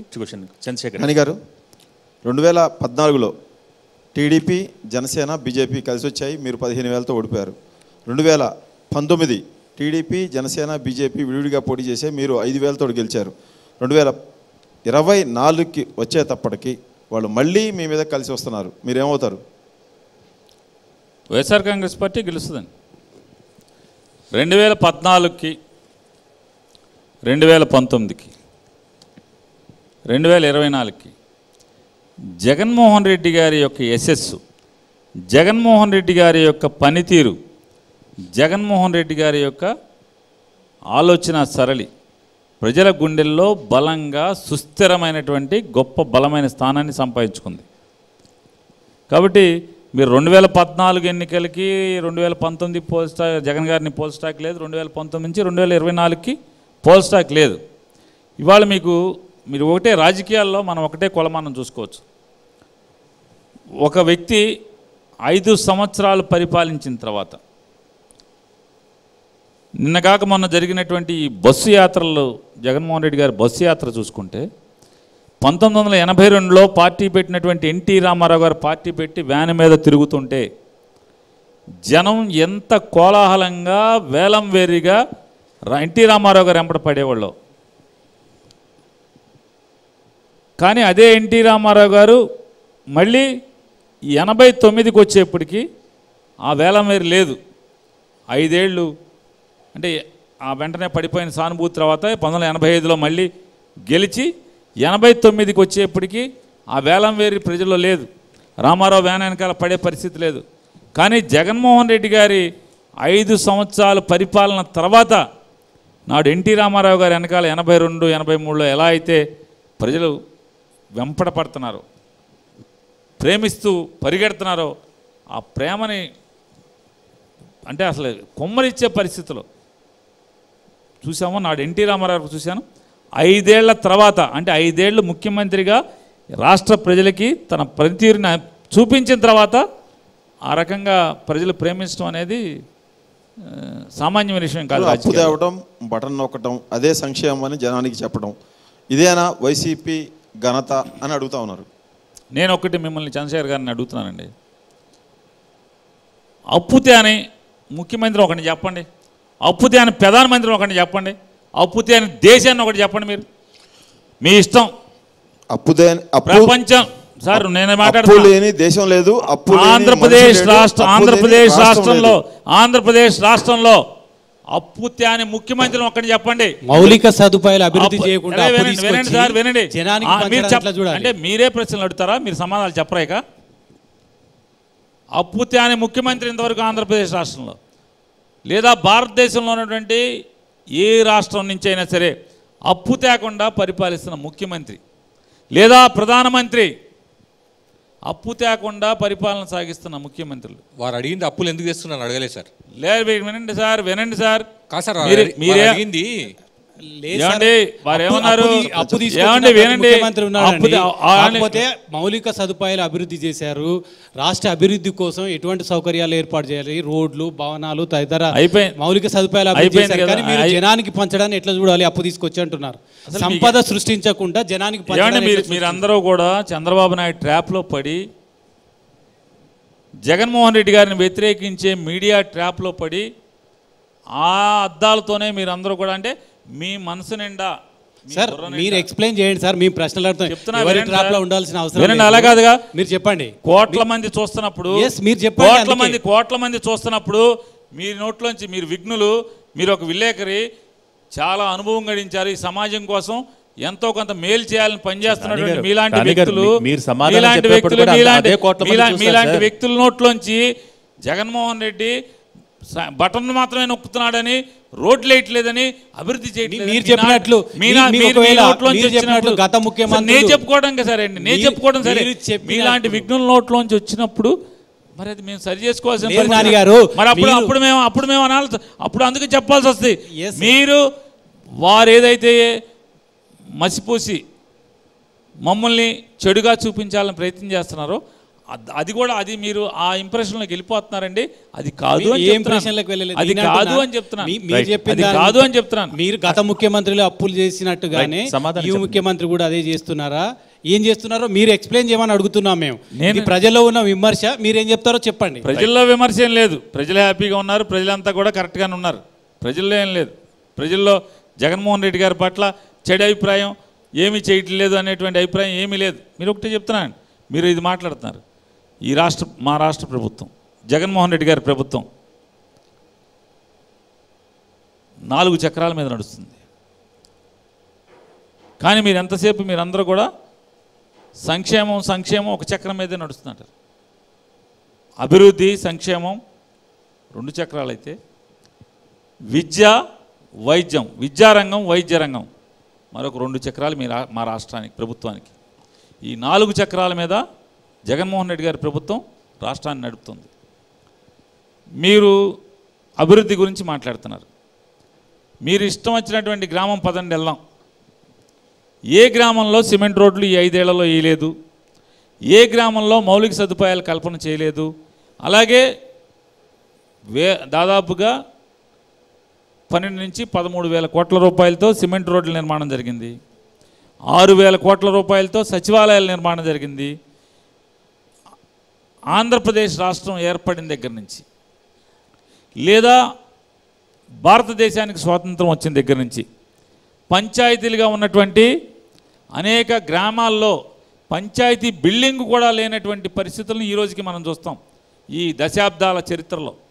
కానీ జగన్మోహన్ రెడ్డి గారు ఎక్కినటువంటి ఈ 5 సంవత్సరాల కాలంలో సచివాలయ బిల్డింగ్లు సర్పంచ్ కూర్చుంటాకి అధికారులు ప్రతి గ్రామానికి 10 మంది ఉద్యోగస్తుల్ని, ప్రభుత్వ ఉద్యోగస్తుల్ని, ప్రతి పౌరుడు ఆ ఊరు పొలిమేర దాటకుండా పనులు చేసుకునేదానికి, మండల కేంద్రానికి కూడా వెళ్లకుండా ఆ ఊరు పొలిమేర దాటకుండా పనులు చేసుకుంటాకి సచివాలయ వ్యవస్థను ఏర్పాటు చేసి సచివాలయం బిల్డింగ్లు కట్టడం, కార్యాలయం నిర్మాణం, అలాగే రైతు భరోసా కేంద్రం నిర్మాణం, ఆరోగ్య కేంద్రం. ఈ రోజుకి ఎన్నో గ్రామాల్లో సబ్ సెంటర్లు లేవు, ప్రాథమిక ఆరోగ్య కేంద్రాలు లేవు జగన్ ఎక్కే వరకు. కానీ ఇవాళ జగన్మోహన్ రెడ్డి గారు ఎక్కిన తర్వాత ప్రతి మండలానికి 2 ప్రాథమిక ఆరోగ్య కేంద్రాలు, భవనాల నిర్మాణం, ప్రతి ఊర్లో ఆరోగ్య కేంద్రం నిర్మాణం, దాంట్లో నర్సు పొద్దునుంచి సాయంత్రం దాకా నర్సు ఉంటాం, లేదా ప్రాథమిక ఆరోగ్య కేంద్రాల్లో, మండల ప్రాథమిక ఆరోగ్య కేంద్రాల్లో 24 గంటలు మెడికల్ సర్వీసులు ఉంటాం. అది 5 బెడ్సో లేకపోతే 10 బెడ్సో ఇన్పేషెంట్గా హాస్పిటల్గా ఉంచటం, డెలివరీలు అవ్వటం, ఫ్యామిలీ డాక్టర్ సిస్టమ్ తీసుకురావటం, అలాగే 17 మెడికల్ కాలేజీల నిర్మాణం. జగన్మోహన్ రెడ్డి గారు ఎక్కగానే చూశాడు, ఎంత జీతం పెంచుతా ఉన్నా ప్రభుత్వ హాస్పిటల్లో డాక్టర్లు దొరకట్లేదు. డాక్టర్లు ఎందుకు దొరకట్లేదంటే డాక్టర్ల షార్టేజ్ ఉంది. ఇన్నాళ్ళు డాక్టర్ల షార్టేజ్ ఉండటం ఏంటి, వ్యవస్థ ఏంటి అని చెప్పి ఆలోచన చేసి 17 కాలేజీల నిర్మాణం చేయాలి. 17 అంటే సుమారుగా 10,000 కోట్ల రూపాయలు ఖర్చు పెట్టి, ఒక 5 ఏళ్లలో 10,000 కోట్ల రూపాయలు ఖర్చు పెట్టి 17 మెడికల్ కాలేజీ నిర్మాణం చేస్తూ 5 మెడికల్ కాలేజీ ఎప్పటికి ఓపెన్ అయినాయి. ఈ సంవత్సరం అంటే రేపు జూన్ మాసం వచ్చే నెలలో మరొక 5 మెడికల్ కాలేజీ ఓపెన్ అవుతున్నాయి. మరి ఆ పై వచ్చే సంవత్సరం మరొక 7 మెడికల్ కాలేజీ ఓపెన్ అవుతున్నాయి. అంటే దగ్గర 2,500 మంది కొత్తగా డాక్టర్లు తయారవటం, తద్వారా వ్యవస్థకు మేలు జరగటం. మరి ఇన్నేళ్ళు ఎంతమంది ముఖ్యమంత్రులు, చంద్రబాబు నాయుడు గారు 14 ఏళ్ళు ముఖ్యమంత్రి చేశాయని చెప్తాడు. ఎన్ని ప్రభుత్వ మెడికల్ కాలేజీలు నిర్మాణం చేశాడు? ఒక్క మెడికల్ కాలేజీ ఏమైనా నిర్మాణం చేశారైనా? చేయలేదు. అదొకటే కాదు, ఇవాళ 960 కిలోమీటర్ల తీర ప్రాంతం ఉంటే ఆ తీర ప్రాంతం మొత్తంలో భారతదేశంలో మత్స్య సంపదను ఎగుమతి చేయడంలో విదేశీ మారక ద్రవ్యం వచ్చే దాంట్లో ప్రధాన భూమికి పోషించేటువంటి ఆక్వా ఎక్స్పోర్ట్లో ఆంధ్రప్రదేశ్ రాష్ట్రం నెంబర్ 1.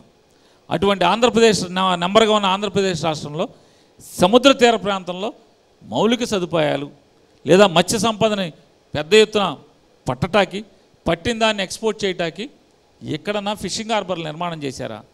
కొత్తగా సీమౌత్ని బ్రేక్ వాటర్స్ నిర్మాణం చేసి అర్ధరాత్రి అయినా అపరాత్రి అయినా ఆటు పోటు అంటాం, హై టైడ్ లో టైడ్, ఏ టైడ్ అయినా లో టైడ్లో కూడా వేటకెళ్ళినటువంటి చేపల వేటకెళ్ళినటువంటి బోటు సరాసరి ఒడ్డుకు చేరేటువంటి పరిస్థితులు ఎప్పుడుంటాయి? ఫిషింగ్ హార్బర్ నిర్మాణం చేసి, బ్రేక్ వాటర్స్ నిర్మాణం చేసి అలా చేస్తే మాత్రమే.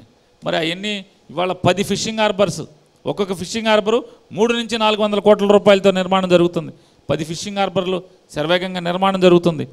ఇవాళ 4 sea port, deep sea water పోర్ట్లు 4, రామాయపట్నం పూర్తయిపోయింది, Machilipatnam, Moolapeta, Kakinada SEZ port, special economic zone port, ఈ 3 2025వ సంవత్సరంలో నిర్మాణాలు పూర్తి చేసుకుంటాకి శరవేగంగా ఒక్కొక్కటి 4,500 నుంచి 5,000 కోట్ల రూపాయలతో నిర్మాణం జరుగుతుంది. అంటే 20,000 కోట్ల రూపాయలతో అందులో 3 ప్రభుత్వ పోర్ట్లై, 3 ప్రభుత్వ పోర్ట్లై, ఎవరు వ్యాపారస్తులకు ఇవ్వలేదు. ఇది అభివృద్ధి కాదా? ఉద్దానం అనేటువంటి ప్రాంతంలో శ్రీకాకుళం జిల్లాలో ఉత్తరాంధ్రలో మనుషులు చచ్చిపోతుంటే 10 ఏళ్ళకి, 11 ఏళ్ళకి, 15 ఏళ్ళకి ఆడ మగ తేడా లేకుండా కిడ్నీలు చెడిపోయి మనుషులు చచ్చిపోతుంటే, ఇదే ఇవాళ ఉన్నటువంటి విపక్షాల్లో ఉన్నటువంటి 2 నాయకులు, ఒక ఆయన వెళ్ళి చూసి వస్తాడు, చూసి వచ్చి ఇంత కట్ట కాగితాలు తెచ్చి నేను రిసర్చ్ చేశాను, ఇదిగో వీళ్ళు కిడ్నీలు చెడిపోతున్నాయని ముఖ్యమంత్రికి ఇస్తాడు. అప్పుడున్న ముఖ్యమంత్రికి, ఆ ముఖ్యమంత్రి ఏమో ఓకే కిడ్నీలు చెడిపోయిన వాళ్ళందరికీ కూడా పెన్షన్లు ఇద్దామంటాడు. అంతేగాని ఆ వ్యాధికి మూల కారణం ఏంటి, జనం ఎందుకు చచ్చిపోతున్నారు, కిడ్నీలు ఎందుకు చెడిపోతున్నాయి ఉత్తరాంధ్రలో అని కనీసం మూలాల్లోకి వెళ్ళి అక్కడ ఏం చేద్దామనంటే 1000 కోట్ల రూపాయలతో ఇవాళ ఉద్దానాన్ని ఉద్ధరించడం కోసం, అక్కడ కిడ్నీ వ్యాధి మళ్ళీ రాకుండా తలెత్తకుండా ఉండడం కోసం 1000 కోట్లతో అంటే మంచినీటి నిర్మాణాన్ని, మంచినీటిని అందించే కార్యక్రమం, గ్రౌండ్ వాటర్ని తీసేసి సర్ఫేస్ వాటర్ని అందించే కార్యక్రమం. ఇట్లా మీకు ఏ ఊరు వెళ్తే ఆ ఊరు, ఏ జిల్లాకి వెళ్తే ఆ జిల్లా మాకు అభివృద్ధి కనపడుతుంది. దురదృష్టం చాలామందికి కనపడుతుంది. సార్ ప్రధానంగా రాష్ట్రంలో ఆంధ్రప్రదేశ్లో విపక్షాలు ఒకటే ఆరోపిస్తున్నటువంటి పరిస్థితి, ఎలైట్ పీపుల్ కానీ తర్వాత రాజకీయాలను బాగా దగ్గరగా ఉండి అబ్జర్వ్ చేసే వాళ్ళు అంటున్నట్టు ఆరోపణ ఏంటి అంటే రెవెన్యూ జనరేషన్ చేయకుండా అప్పులు తీసుకొచ్చి వైఎస్ఆర్ కాంగ్రెస్ పార్టీ అభివృద్ధి అని చెప్తుంది. దీన్ని క్షేత్రస్థాయిలో ఉన్నటువంటి బడుగు బలహీన వర్గాలకి స్కీమ్స్ రూపంలో చేస్తున్నారు, ఉద్యోగ కల్పన కావచ్చు, ఆ తర్వాత పరిశ్రమలు ఏవి కూడా ఇక్కడికి రావట్లేదు అన్నటువంటి ఆరోపణలకి మీరు ఎలాంటి సమాధానం చెప్తారు? సార్ దానికే కంటిన్యూషన్లో రాష్ట్రంలో ఒక భారీ ప్రాజెక్ట్ అనేది ఇప్పటివరకు రాలేదు, రాకపోవడం వల్ల అక్కడ ఉన్న యువత మొత్తం కూడా ఇతర రాష్ట్రాలకు వలస వెళ్తున్నారు అని చెప్పి ఆరోపణలు చేస్తున్నారు. సార్ నేను అంటే ఒకటి మీరు అడిగిన క్వశ్చన్ ఏంటంటే ఎంతసేపు సంక్షేమ కార్యక్రమానికి తప్పితే పరిశ్రమలు రాలేదు, ఉద్యోగ కల్పన లేదు, రెండోది రాష్ట్ర ప్రభుత్వానికి రెవెన్యూ జనరేషన్ లేదు అని చెప్పి నేనైతే రెవెన్యూ క్రియేట్ చేస్తాను అని చెప్తారు ప్రతిపక్ష నేతలు. నేను మీ ద్వారా ఎవరైతే ఈ మాట మాట్లాడాడో అతనికి నేను ప్రశ్నిస్తున్నాను. 2014 నుంచి 19 దాకా అయ్యగారే ముఖ్యమంత్రిగా ఉన్నారు. అయ్యగారు ముఖ్యమంత్రిగా ఉన్నారు. ఎవరి అయ్యగారు? ఇవాళ సొల్లు కబుర్లు చెప్తున్నటువంటి, సొరకాయ కోతలకు వస్తున్నటువంటి, నేను ముఖ్యమంత్రి అయితే సంపద సృష్టిస్తానని 2014 నుంచి 19 దాకా నువ్వు సృష్టించిన సంపద ఏది?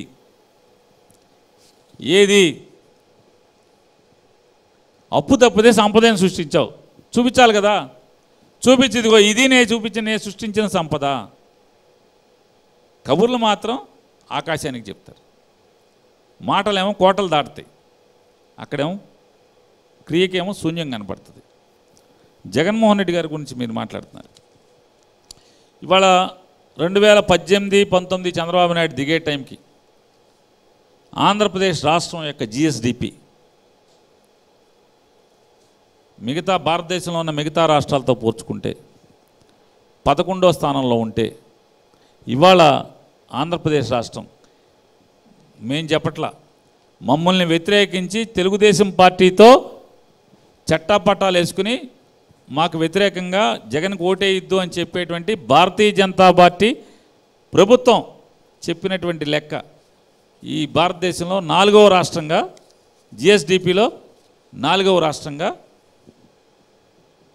ఆంధ్రప్రదేశ్ ఉంది. ఇది అభివృద్ధి కాదా? జిఎస్డిపి పెంచుకోవటం అభివృద్ధి కాదా? 2 ఆదాయాలు పెంచుకోవటంలో తెలంగాణ కంటే కూడా మిన్నగా ఆంధ్రప్రదేశ్ రాష్ట్రం చాలా రంగాల్లో, మీరు జిఎస్టీ తీసుకోండి లేదా మిగతా ఏ రంగం తీసుకున్నా కూడా ఆంధ్రప్రదేశ్ రాష్ట్రం రాజధాని లేని రాష్ట్రం, ఆదాయ వనరులు లేనటువంటి రాష్ట్రంగా ఏర్పడినటువంటి ఆంధ్రప్రదేశ్ రాష్ట్రం ఇవాళ తెలంగాణ కంటే కూడా మిన్నగా ఆదాయ వనరులు సంపాదించడంలో ముందుకు పరిగెడుతుంది జగన్మోహన్ రెడ్డి గారి నాయకత్వంలో. అదొకటే కాదు, కేసీఆర్ గారు చాలాసార్లు గర్వంగా పొగరగా మాట్లాడేవాడు. మరి ఏంద్రాబాయ్, భారతదేశంలో తలసరి ఆదాయం 2 లక్షలు ఉన్నటువంటి రాష్ట్రం మాదేరా అని చెప్పి మేము సంపద పంచి పెడుతున్నాం రా అని మాట్లాడేవాడు, పొగరగా మాట్లాడేవాడు. చంద్రబాబు నాయుడు గారు దిగే రోజుకి ఆంధ్రప్రదేశ్ రాష్ట్రంలో ఉన్నటువంటి తలసరి ఆదాయం 1,53,54,000 రూపాయలు అయితే ఇవాళ జగన్మోహన్ రెడ్డి గారు దిగే అంటే ఈ 5 ఏళ్ళు కాలం పూర్తయ్యేప్పటికీ 2,19,000 రూపాయలు తలసరి ఆదాయం. నేను చెప్పట్లా, ఇది పేరు నాని చెప్పట్లా, భారతీయ జనతా పార్టీ ప్రభుత్వం చెప్తుంది. ఇది ఆంధ్రప్రదేశ్ రాష్ట్ర అభివృద్ధి కాదా? పరిశ్రమ రంగంలో చంద్రబాబు నాయుడు ఉన్న 5 ఏళ్లలో పరిశ్రమల పెట్టుబడులు వచ్చింది 38,000 కోట్ల రూపాయలు పెట్టుబడులు వస్తే 5 ఏళ్లలో. జగన్మోహన్ రెడ్డి గారు ప్రభుత్వంలో 1,09,000 కోట్ల రూపాయలు పెట్టుబడులు వచ్చినాయి, ప్రైవేటు పెట్టుబడులు. అంటే యువతకు ఉద్యోగ కల్పన ఇవ్వాలి, పరిశ్రమలు. ఇదే కదా 61 కంపెనీలు జగన్మోహన్ రెడ్డి గారు చేసి శంకుస్థాపన చేయబడి జగన్మోహన్ రెడ్డి గారి చేత రిబ్బన్ కట్ చేయబడినటువంటి ప్రైవేటు పరిశ్రమలు 61 పరిశ్రమలు 5 ఏళ్లలో. మీ ఇష్టం, మీరు పోల్చుకోండి. మీరు పారిశ్రామిక రంగంలో నేను డిబేట్కి వస్తాను. చంద్రబాబు నాయుడు, జగన్మోహన్ రెడ్డి 2014-19, 19-24 మీ ఇష్టం. ఊరికి ఎంతసేపు మాకు వ్యతిరేకంగా ఉన్నటువంటి ప్రచార మాధ్యమాలు మా మీద బురదేయటం విషం చెమ్మటం అనే కార్యక్రమం వల్ల అందరికీ ఏంటంటే జగన్ అంటే బటన్ నొక్కటం, జగన్ అంటే డబ్బులు వేయటం అని అనుకుంటున్నారు. రెండవది, భారతదేశంలో ఢిల్లీలో 800 పాఠశాలని మార్చి చూపిస్తే ఆహా ఓహో అద్భుతం అన్నారు కేజ్రీవాల్ని. భారతదేశం అంతా కూడా ఆహా ఓహో అంది. కానీ వాళ్ళ 46,000 పాఠశాలల్లో, ఆంధ్రప్రదేశ్ రాష్ట్రంలో ఉన్నటువంటి 46,000 పాఠశాలల్లో 30,000 పాఠశాలల్ని మార్చి చూపించాడు. 30,000 పాఠశాలల్ని. ఏం సామాన్య విషయమా? విద్యారంగానికి, కేవలం విద్యారంగానికి 73,000 కోట్ల రూపాయలు జగన్మోహన్ రెడ్డి గారు ఖర్చు పెట్టిన 5 ఏళ్లలో ఖర్చు పెట్టినటువంటి డబ్బు 73,000 కోట్ల రూపాయలు. అది స్కూల్స్ కావని, స్కూల్ పిల్లల యూనిఫామ్.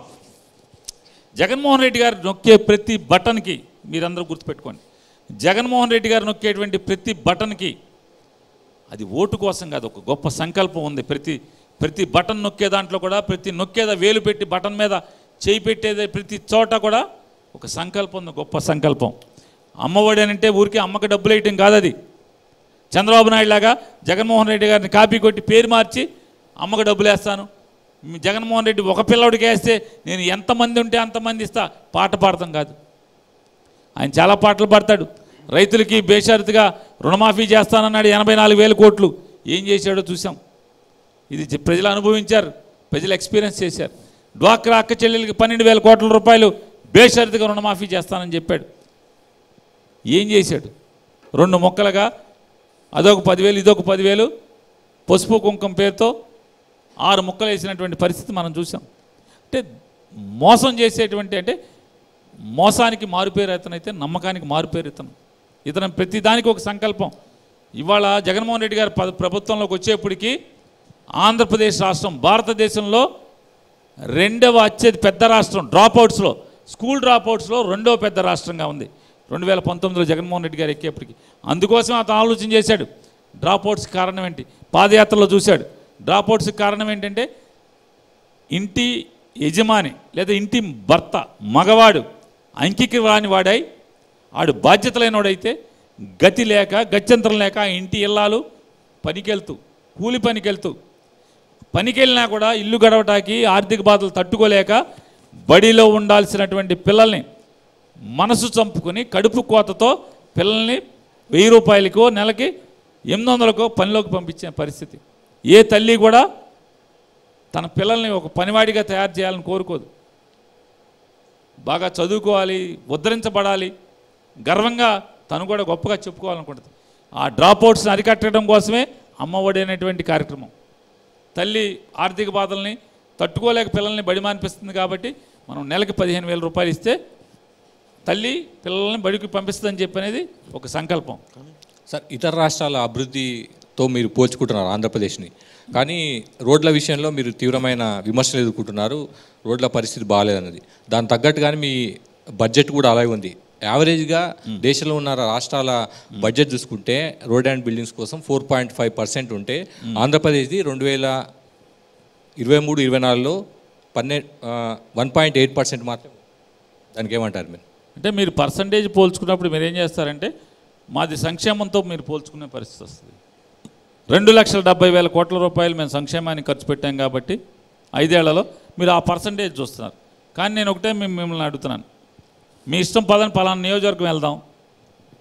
ఈ చంద్రబాబు టైంలో రోడ్లు బాగోకుండా ఉన్నాయా? కిరణ్ కుమార్ రెడ్డి టైంలో రోడ్లు బాగోకుండా ఉన్నాయా? లేదా తెలంగాణలో ఇవాళ కాంగ్రెస్ టైంలో రోడ్లు బాగోకుండా అన్నీ బాగున్నాయా? బాగోకుండా ఎక్కడ లేవా? మీరు తమిళనాడు వెళ్దాం పదండి, పదండి. ఎస్, మీరు వ్యాన్ తీసుకోండి, కెమెరా తీసుకెళ్దాం. మీ మిత్రుడు కేటీఆర్ కూడా గుజరాత్ తీసుకెళ్దాం. ఇవాళ ఆహా ఓహో మనం కూడా గుజరాత్ని గొప్పగా చెప్పుకునేటువంటి గుజరాత్ వెళ్దాం. రోడ్లు ఎట్లా ఉంటాయి, 2 వెళ్దాం. ఏ ఊర్లో అయినా, ఏ రాష్ట్రంలో అయినా అమెరికా లాగానో ఆస్ట్రేలియా లాగానో ఒక మెల్బోర్న్ సిటీ లాగానో అద్భుతంగా రోడ్లు ఎక్కడ ఏ రాష్ట్రంలో ఉండవు. భారతదేశంలో ప్రతి రాష్ట్రంలో కూడా రోడ్లు బాగున్న రోడ్లు ఉంటాయి, బాగున్న రోడ్లు ఉంటాయి.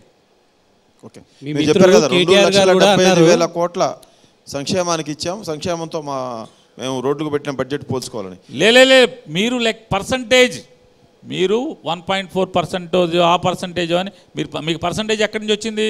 దేంతో పోలుస్తారు? రేషియో ఎక్కడిది? మొత్తం బడ్జెట్ సైజును బట్టి తీసుకుంటారు. అదే నేను చెప్పేది అదే. మీకు వేరే రాష్ట్రాల్లో తీసుకుంటే మీకు అసలు భారతదేశంలో 3,000 రూపాయలు పెన్షన్ ఇచ్చేది ఏంటుంది రాష్ట్రం మాదే. మేము అదే అంటున్నాం సార్. మీరు వెల్ఫేర్కి ఎక్కువ పెడుతున్నారు, డెవలప్మెంట్కి పెడతలే అనే పాయింట్కి మీరు వచ్చారు ఇప్పుడు. మేము అదే పాయింట్. నేను కరెక్ట్ నేనేం పాయింట్కి రాలా, నేను లైన్లో ఉన్నా, నా లైన్లోకి మీరు వచ్చారు. ఓకే, ఈ సంక్షేమ పథకాలు చెప్తా మీకు. మీరు బీహార్ రాష్ట్రం తీసుకోండి, లేదా ఉత్తరప్రదేశ్ రాష్ట్రం తీసుకోండి, తమిళనాడు రాష్ట్రం తీసుకోండి, మీకు ఎక్కడైనా పెన్షన్ ఎంత వస్తుంది, ఎంతమందికి ఇస్తున్నారు? ఇదే మేమేమి ఆయాచితంగా ఊరికి ఎవరికాళ్ళకి పంచిపెట్టే పరిస్థితి కాదు. మీరు ఒక్కసారి మీ కెమెరా తీసుకుని ఒకసారి ఈ పెన్షన్లు పొందుతున్నటువంటి 66 లక్షల మంది వ్యక్తిగతంగా ఒకసారి వెళ్ళి మాట్లాడండి వాళ్ళతో. ఇట్లా తట్టి చూడండి, ఒకసారి తట్టి చూడండి. వాళ్ళు బతుకుతున్నటువంటి బతుకులు ఎట్లా ఉంటాయి, వాళ్ళు ఎటువంటి ఇంట్లో ఉంటున్నారు, ఎలా జీవిస్తున్నారు. అసలు మనుషులు ఇంత దయనీయంగా కూడా బతకగలరా? అసలు మనిషి జన్మెత్తాక ఇంత ఘోరంగా కూడా బతుకుతారా అని మీ కళ్ళతో, మీ నోటితో మీరు అనపోతే అప్పుడు అడగండి. దయనీయంగా తండ్రులు పిల్లలు వదిలేసి, పిల్లలు చూడక, పిల్లలు పొట్టచేత్త పట్టిన ఎవరి దారా వెళ్ళిపోతే కనీసం వీళ్ళకి ముద్దేసే దిక్కు లేని పరిస్థితులు. 80 ఏళ్ల వయసులో పనికి వెళ్ళే పరిస్థితులు మీరు చూశారు ఎవరన్నా? 70 ఏళ్ల వయసులో కూలి పనికి వెళ్ళే పరిస్థితులు, హోటల్లో కప్పులు కడిగే పరిస్థితులు ఎందుకు వస్తాయి? ఎలా బతుకుతారు? రోజు కప్పులు కడితే ఎంత ఇస్తారు? ఇవాళ మందులు కొనుగోలు మీరు ఎప్పుడు 1 తారీఖు వస్తా జగన్మోహన్ రెడ్డి గారి ప్రభుత్వంలో మందుల షాపులో అప్పు తీరుద్దాం, మందుల మీద బతికే వాళ్ళు ఎంతమంది ఉన్నారు? లేదు ఎచ్చాల కొట్లో అప్పు తీరుద్దాం, లేదు ఇంటెత్తి కడదాం, సొంత ఇల్లు లేక ఇంటెత్తి కడదాం అంటే దయనీయమైన గాథలు. ఒకసారి మీరు వెళ్ళి 66,000 మందిలో 40 లక్షల పైజీలకు మంది మీరు ఇలా టచ్ చేస్తే చాలు, ఆ తలుపు కొడితే చాలు, దీన గాథలు, దయనీయమైన గాథలు. ఈ ప్రభుత్వం ఎక్కడా కూడా దుబారాగా ఓట్ల కోసం డబ్బులు వేసేటువంటి ప్రభుత్వం కాదు మాది. మీరు చెప్పండి, నెల 2,000 కోట్ల రూపాయలు 66 లక్షల మందికి ఇస్తున్నామంటే ప్రతి జీవితంలో ఒక దీనగాథ చూసే, అంతేగాని ఫ్యాన్సీగా కోసం కాదు. అలాగే మీ ఇష్టం, మీరు పర్సంటేజ్ లెక్క తీసేయండి. నేను మొద్దుగా మాట్లాడుతున్నా, నాకు పెద్ద విజ్ఞానం లేదు, చదువు లేదు, 3 సార్లు ఎమ్మెల్యే చేశానటువంటి పొగరు తప్పితే. మనం వెళ్దాం, ప్రతి నియోజకవర్గానికి వెళ్దాం, మీ ఇష్టం. రోడ్లు బాగున్నాయా లేదా? ఉదాహరణకి బందరే రండి, మీరు బందరే రండి. ఎన్ని రోడ్లు ఉన్నాయి బందర్లో? ఎన్ని వందల కిలోమీటర్ల రోడ్డు ఉంది? దాంట్లో బాగుంది ఎంత ఉంది, బాగున్నది ఎంత ఉంది? మీరు చూసుకోండి. రోడ్ల మీదనే చెప్తున్నా. 80% చెప్పండి. నా నియోజకవర్గంలో బందర్దే తీసుకోండి, 80% రోడ్లు బాగోకపోతే మీ ఇష్టం, నా కొడుకుని విత్డ్రా చేయించేస్తాను. సార్, ఈ ఒక్క క్వశ్చన్కి ఆన్సర్ చెప్పండి. మీ పాత మిత్రుడు కేటీఆర్ గారు తెలంగాణ నుంచి ఆంధ్రాకు వెళ్ళగానే ఇప్పటిదాకా హాయిగా వెహికల్లో పడుకున్న వాళ్ళు ఆంధ్ర బార్డర్ రాగానే లేచి కూర్చున్నారు, రోడ్లు అంత అధ్వానంగా ఉన్నాయని నా మిత్రుడు చెప్పారని ఒకసారి చెప్పారు. దీనికి ఏమంటారు మరి? రోడ్లు బాగున్నట్ట బాగలేనట్ట? దానికి అట్టుకట్టున్నారు, పెట్టేశాం. ఆయనే పొరపాటు జరిగింది, పొరపాటు మాట్లాడని ఆయనే మాట్లాడాడు. కాబట్టి ఇంకా ఆయన ఒక మాట, నేను తగ్గాను, నేను ఆ రోజు పొరపాటును మాట్లాడాను అన్నాక మనం దాని గురించి చర్చించుకోవడం కూడా అనవసరం. ఆయన నోటితో ఆయనే చెప్పాడు కదా, కేసీఆర్ పొరపాటు మాట్లాడానని. డబల్ రోడ్డు వస్తే తెలంగాణ, సింగిల్ రోడ్డు వస్తే ఆంధ్ర. అదే కేసీఆర్ నోటితో నిన్న కాక మొన్న అన్నాడు ఆంధ్రాలో మళ్ళీ జగనే గెలుస్తున్నాడని.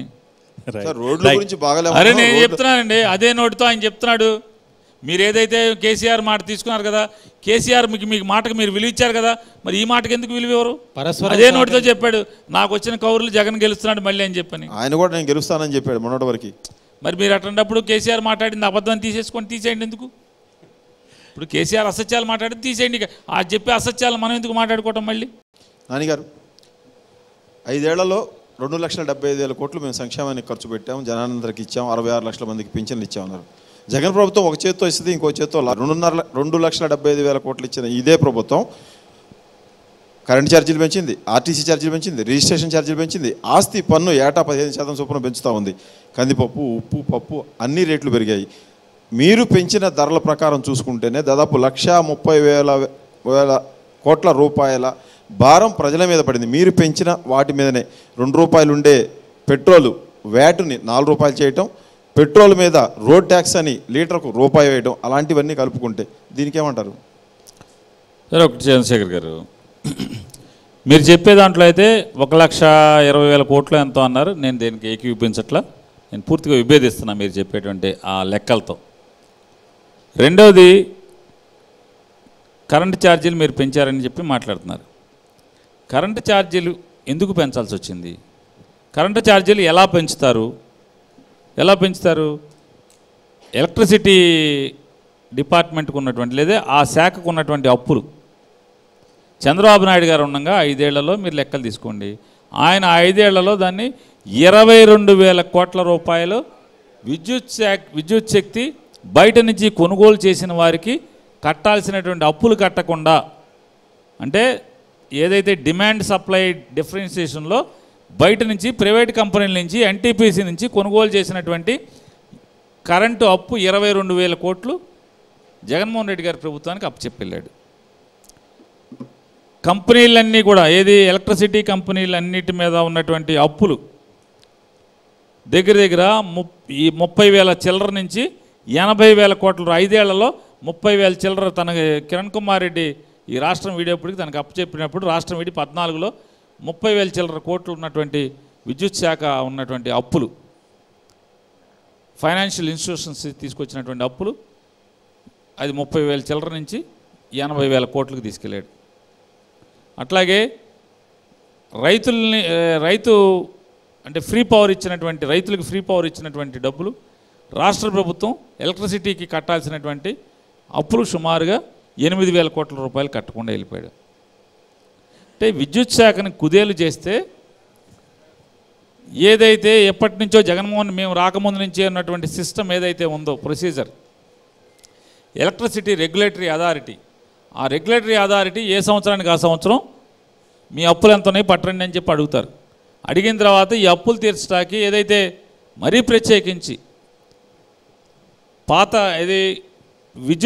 విద్యుత్ కొనుగోలు చేసినటువంటి బకాయిలు తీర్చడం కోసం అయినటువంటి ఆ 22,000 కోట్ల రూపాయలు కంపెనీకి ఉన్నటువంటి అప్పులు తీసేయండి, కానీ 22,000 కోట్ల రూపాయల అప్పుల్ని కడితే కానీ కుదరదని పరిస్థితుల్లో ఎలక్ట్రిసిటీ రెగ్యులేటరీ అథారిటీ అది క్వాషీ జ్యుడిషియరీ బాడీ, ఒక రిటైర్డ్ హైకోర్టు జడ్జి గారు దానికి ఉంటాడు. పబ్లిక్ హీరింగ్లు జరుగుతాయి. ఆయన ఆన్లైన్లో అభ్యంతరాలు తీసుకుంటాడు, సజెషన్స్ తీసుకుంటాడు, అలాగే వ్యక్తిగతంగా తీసుకుంటాడు. ఆయన ఇచ్చినటువంటి తీర్పు మేరకే విద్యుత్ ఛార్జీ పెంచాలి తప్పితే జగన్మోహన్ రెడ్డి గారు తలుచుకున్నాం, క్యాబినెట్ తలుచుకున్నాం రేట్లు పెంచేటువంటి స్థితి ఆంధ్రప్రదేశ్లో కానీ తెలంగాణలో కానీ లేదు. అదొకటే కాకుండా 2019 సంవత్సరానికి వచ్చేప్పటికి మోడీ గారి ప్రభుత్వం కొత్తగా చట్ట సవరణ చేసింది. చట్ట సవరణ ప్రకారం ఏంటంటే ఏ రాష్ట్ర ప్రభుత్వం అయినా సరే కరెంటు కొనుక్కోవాలంటే బ్యాంకు గ్యారంటీతో మాత్రమే కొనాలి. అప్పటి వరకు ఉన్నటువంటి అప్పులు తీర్చిన తర్వాత మాత్రమే వాడి దగ్గర కొనాలి. అప్పుకి అమ్మటాకి లేదు, అప్పుకి కొంటాకి లేదు. ఇది చట్టం చేసింది. ఆ స్థితిలో మరి ఏం చేస్తారు? చంద్రబాబు నాయుడు వినండి. నేను విడమర్చి మీరు ఎంతసేపు పెంచామన్నారు. ఎందుకు పెంచాల్సి వచ్చింది? గతి లేక పెంచాల్సి వచ్చింది.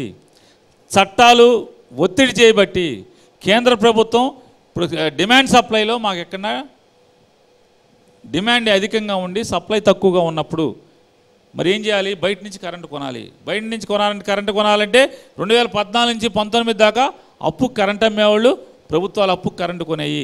కానీ 19లో మోడీ గారి ప్రభుత్వం అప్పుకి కరెంటు కొనటానికి వీల్లేదు, నువ్వెంతైనా సరే బ్యాంకు గ్యారంటీ ఇచ్చి మాత్రమే కొనాలి. మరి ఎక్కడి నుంచి తెస్తారు? మోడీ చెప్పారు, అందుకోసం. మోడీ కాదు, చట్టం చెప్తుంది. మోడీ ఎవరు? మోడీ వ్యక్తిగతంగా మోడీ ఎవరు? కేంద్ర ప్రభుత్వం ఒక చట్టం తయారు చేసింది. ఆ చట్టాన్ని అమలు చేయాల్సినటువంటి బాధ్యత కేంద్ర రాష్ట్ర ప్రభుత్వాల మీద ఉంటుంది. కేంద్రం చట్టం మీరు వెళ్ళతగ్గలేదు కదా. మరొకటి మీరు చెప్పేది నిత్యావసర సరుకులు రేట్లు పెరిగినాయి అని చెప్తున్నారు. ఇది ఎంత అమానుషం అంటే, ఈ మాట ఎవరు మాట్లాడినా కూడా నిత్యావసర సరుకులు జగన్మోహన్ రెడ్డి గారు పెంచాడని చెప్పని మాట్లాడటం. మీ ఇష్టం వచ్చింది వెళ్తాం, సరదాకి తీసుకుందాం, సరదాకి మమ్మల్ని విభేదించేటువంటి రాజకీయంగా మా నాశనాన్ని, మా పతనాన్ని, జగన్మోహన్ రెడ్డి గారి నాశనాన్ని, పతనాన్ని కోరుకునేటువంటి ప్రియా పచ్చడి, ప్రియా ఆయిల్, ప్రియా సరుకులు, లేదు హెరిటేజ్ సరుకులు, మీ ఇష్టం. ఏ రాష్ట్రానికైనా వెళ్ళి ఆంధ్రప్రదేశ్లో ఏ రేటు ఉంది, తెలంగాణలో ఏ రేటు ఉంది, తమిళనాడులో ఏ రేటు ఉంది, కర్ణాటకలో ఏ రేటు ఉంది చూద్దాం. అదే దాంట్లో కందిపప్పు ఎంత ఉంది, ఉప్పు ఎంత ఉంది, పప్పు ఎంత ఉంది, బియ్యం ఎంత ఉన్నాయి, మీ ఇష్టం. ఏ చంద్రబాబు నాయుడు గారే కదా హెరిటేజీ, ఆ స్టోర్స్కి వెళ్దాం పదండి. ఆయన ఇప్పుడు దాన్ని ఫ్యూచర్కో దేనికో అమ్మాడు కదా, ఇద్దరు కలిసి జాయింట్గా చేస్తున్నారు కదా, ఆ షాపులకి వెళ్ళి తీసుకుందాం. ఇప్పుడు జగన్మోహన్ రెడ్డి గారు రేటు పెంచితే చంద్రబాబు నాయుడు గారి దుకాణంలో, రామోజీరావు గారి దుకాణంలో అక్కడ ఎక్కువ ఉండి సరిహద్దు దాటంగానే హైదరాబాద్లో తక్కువ ఉండాలి, బెంగళూరులో తక్కువ ఉండాలి, ఒరిస్సాలో తక్కువ ఉండాలి కదా, మరి ఎందుకు తక్కువ ఉండలేదు? రేషన్ కార్డుల మీద నెలకి 2 కేజీల కందిపప్పు అంతకుముందు ఇచ్చేవాళ్ళు, ఇప్పుడు దాన్ని 1 కేజీ చేశారు. ఆ 1 కేజీ ధర టీడీపీ ఉన్నప్పుడు 40 రూపాయలు ఉండేది, వైసీపీ వచ్చినాక 67 రూపాయలు అవుతుంది. రేషన్ షాపులు నిర్వహించేది మాత్రం ఏపీ గవర్నమెంటే, హెరిటేజ్ కాదు, ఇంకొకటి కాదు. చంద్రశేఖర్ గారు ఒక మాట, పౌర సరఫరాల శాఖ తెలంగాణలో కానీ, ఆంధ్రాలో కానీ, లేదా భారతదేశంలో ఉన్నటువంటి ఏ రాష్ట్రంలో కానీ ఏదైనా సరుకులు ఎప్పుడు ఇస్తూ ఉంటాయి? బియ్యం కాకుండా మిగతా సరుకులు ఎప్పుడు ఇస్తూ ఉంటాయి? బయట ప్రైవేట్ మార్కెట్కి బాగా ఎక్కువగా రేటు పెరిగిపోతున్నప్పుడు, ప్రజలకు అందుబాటు కంటే కూడా ఎక్కువ రేటుకి వెళ్ళిపోతున్నప్పుడు, అప్పుడు ప్రజల మీద భారం తగ్గించడం కోసం ప్రభుత్వం రేషన్ కార్డు మీద రేషన్కి మనిషికి కేజీ 2 కేజీలో మార్కెట్లో ఎక్కువ రేటు ఉన్నప్పుడు అది ఇస్తూ ఉంటుంది ప్రెడిక్ట్ చేసి. మార్కెట్లో మామూలు రేటే ఉన్నప్పుడు అది ఇవ్వదు. ఉల్లిపాయ పెరిగిపోతూ ఉంటుంది అనుకోండి, మీరు గుర్తుపెట్టుకోండి, ఆంధ్రప్రదేశ్ రాష్ట్రంలో కూడా లేదా తెలంగాణ రాష్ట్రంలో కానీ, కంబైన్డ్ స్టేట్లో కానీ ఉల్లిపాయ రేటు పెరిగిపోతున్నప్పుడు, ఉల్లిపాయ షార్టేజ్ వచ్చినప్పుడు ప్రభుత్వం ఉల్లిపాయలు కొనుక్కొచ్చి సబ్సిడీ రేటుకి రేషన్ కార్డు మీద మార్కెట్ యార్డులో, రైతు బజారుల్లో ఉల్లిపాయలు ఇస్తుంది. లేదా చింతపండు రేటు పెరిగిపోతుంటే చింతపండు ఇస్తుంది. కందిపప్పు రేటు పెరిగిపోతుంటే బయట మార్కెట్లో, ప్రైవేట్ మార్కెట్లో కందిపప్పు సప్లై చేస్తుంది సబ్సిడీ రేటు మీద. సబ్సిడీ రేటు మీద ఎప్పుడు ప్రభుత్వాలు సప్లై చేస్తాయంటే అబ్నార్మల్గా ప్రైవేట్ మార్కెట్లో రేటు పెరిగిపోతున్నప్పుడు ప్రజల మీద భారం తగ్గించడం కోసం నిత్యావసరకులు సప్లై చేస్తారు. మోడీ చట్టం తెచ్చాడు, విద్యుత్ ధరలు పెంచాము అని చెప్తా ఉన్నారు కదా సార్. ఒక్క నిమిషం వస్తాను గురుగారు. రాష్ట్రంలో భారీ ప్రాజెక్టులు లేకపోవడం వల్ల యువత పక్క రాష్ట్రాలకు వలస వెళ్ళిపోతుంది ప్రధాన ఆరోపణ. అంటే మీరు అప్పులు తెచ్చైనా సంక్షేమం చూపెడుతున్నారు, కానీ ఒక భారీ ప్రాజెక్టు లేకపోవడం వల్ల యువత కష్టపడుతుంది, పక్క రాష్ట్రాలు వెళ్తుందని చెప్తున్నారు సార్. దానికి ఎక్స్టెన్షన్ సార్, దానికి రిలేటెడ్ 2019 వైసీపీ మేనిఫెస్టోలో చెప్పారు, ప్రత్యేక హోదా దేవుడి దయతో సాధిద్దాము, పెద్ద సంఖ్యలో ఉద్యోగాలు అంటే పారిశ్రామికం చేసుకుని ఉద్యోగాలు తెద్దామన్నారు. కొత్తగా రేపు మళ్ళీ 2024 మేనిఫెస్టో విడుదల చేయబోతున్నారు. ఏంటి సార్, ఎందుకు లేట్ అయింది? దేవుడి దయ మీపై ఎందుకు కలగలేదు అనుకుంటున్నారు? దేనికి ప్రత్యేక హోదా సార్, ప్రత్యేక హోదా దేవుడి దయతో సాధిద్దామని 2019 వైసీపీ మేనిఫెస్టోలో ఉంది సార్. అదే పరిశ్రమల విభాగంలో ఉంది సార్ సబ్జెక్టు. అట్లాగా సార్, మీకు పరిశ్రమ దానికోసమే నా దగ్గర ఇక్కడ ఏదో కాగితం వచ్చేప్పుడు ఇది అడుగుతారని కింద దొరికితే మీ ఆఫీస్లో ఏదో పేపర్ దొరికితే తీసుకొచ్చే, ఇదేదో బాగుంది నాకు పనికి వచ్చేట్టుంది బయట అని చెప్పాను.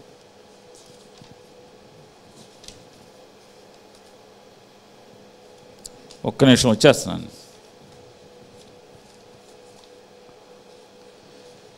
ఉద్యోగ కల్పన ఇదే వస్తున్నా సార్, ఇదే కాగితం 2019-24 అట్లాగే 2014-19 ప్రభుత్వ ఉద్యోగాలు కానీ ప్రైవేట్ ఉద్యోగాలు కానీ మనం చంద్రబాబు నాయుడు గారి టైంని జగన్ గారి టైంని రెండు పోల్చుకుంటే చంద్రబాబు నాయుడు గారి టైంలో ప్రభుత్వ ఉద్యోగాలు 34,780 మందికి ప్రభుత్వంలో ఫిల్ చేస్తే జగన్మోహన్ రెడ్డి గారి ప్రభుత్వం 2,36,502 మంది ప్రభుత్వ ఉద్యోగులుగా నిరుద్యోగుల్ని నియామకం చేయడం జరిగింది. అలాగే పరిశ్రమలు కూడా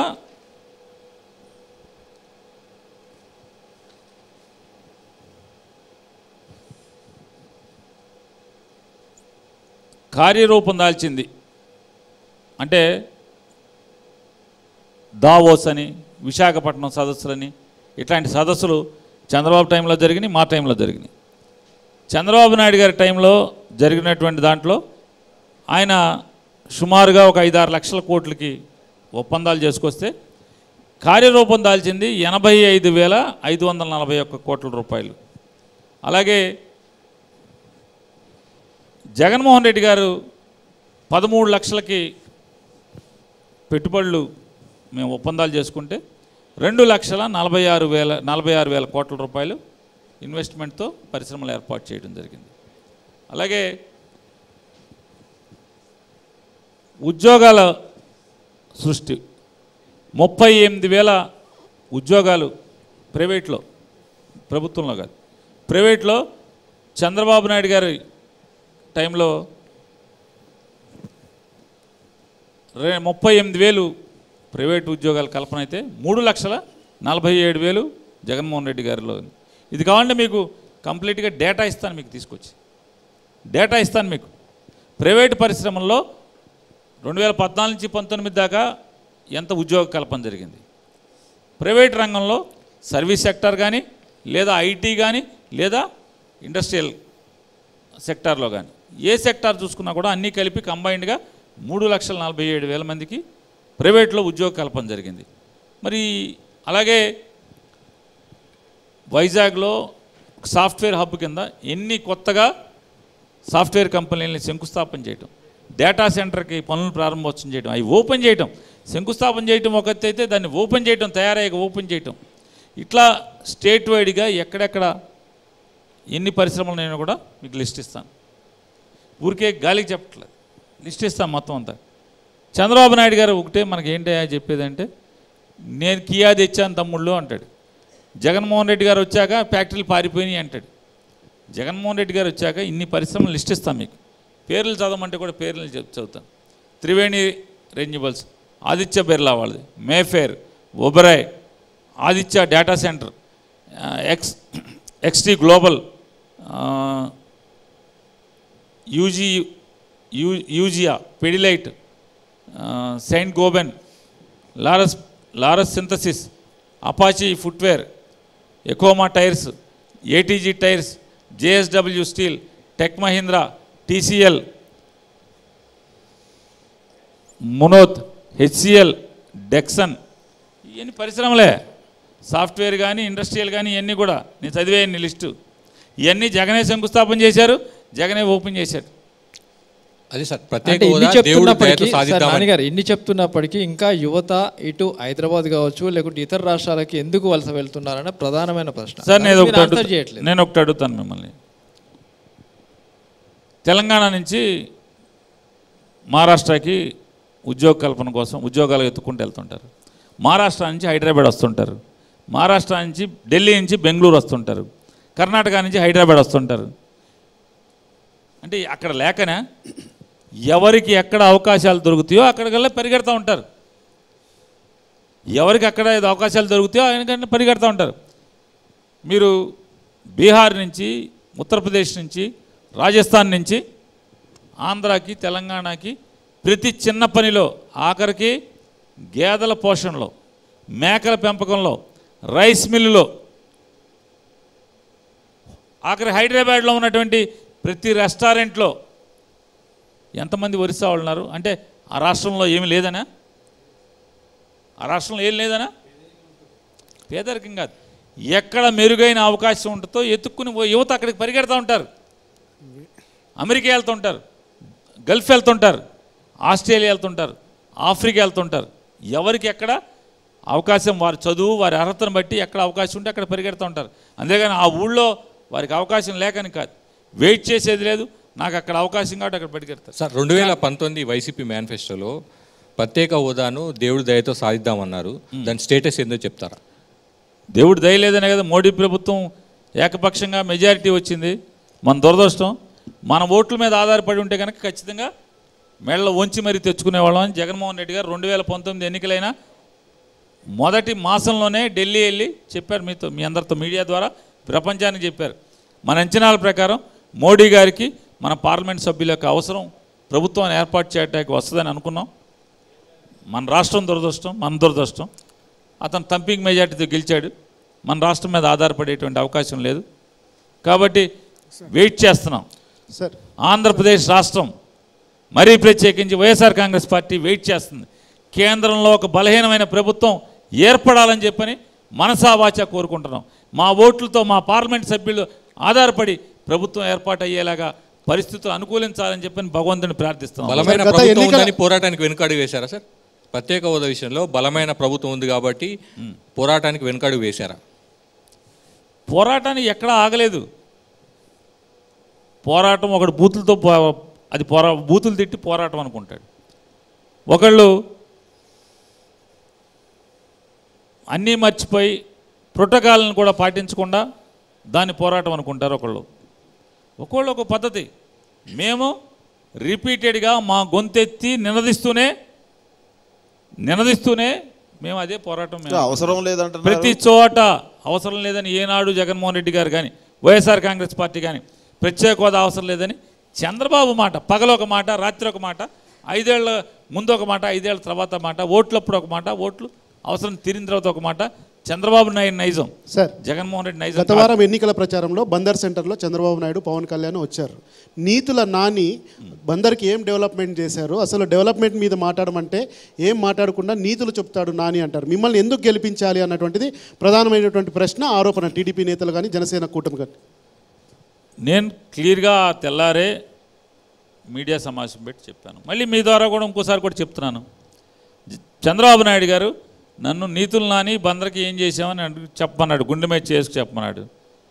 నేను చెప్తున్నాను, నేను గెలిచిన 3 మాసాల్లోపు కృష్ణా యూనివర్సిటీ అనేటువంటి ఒక యూనివర్సిటీ నేను తీసుకొచ్చిందే, నేను శాంక్షన్ చేయించిందే. దానికి భవనాలు నిర్మాణం జరిగి కాంట్రాక్టర్కి 70 కోట్లు పేమెంట్ లేకుండా, ఆ బిల్డింగు ఓపెనింగ్ కూడా అర్హత లేకుండా కాంట్రాక్టరు సిపిడబ్ల్యూ అంటే సెంట్రల్ పబ్లిక్ వర్క్స్ డిపార్ట్మెంట్ వాళ్ళు చంద్రబాబు నాయుడు ఎలక్షన్ ముందు వచ్చి ఓపెన్ చేద్దామంటే కూడా ఏదో ఒకటి పూర్తవపోయినా ఓపెన్ చేద్దామంటే వాళ్ళు ఒప్పుకోకపోతే దానికి 70 కోట్లు పేమెంట్లు చేయించి ప్రభుత్వం నుంచి డబ్బులు తీసుకొచ్చి దాన్ని జాతికి అంకితం చేసినాడు పేరు నాని.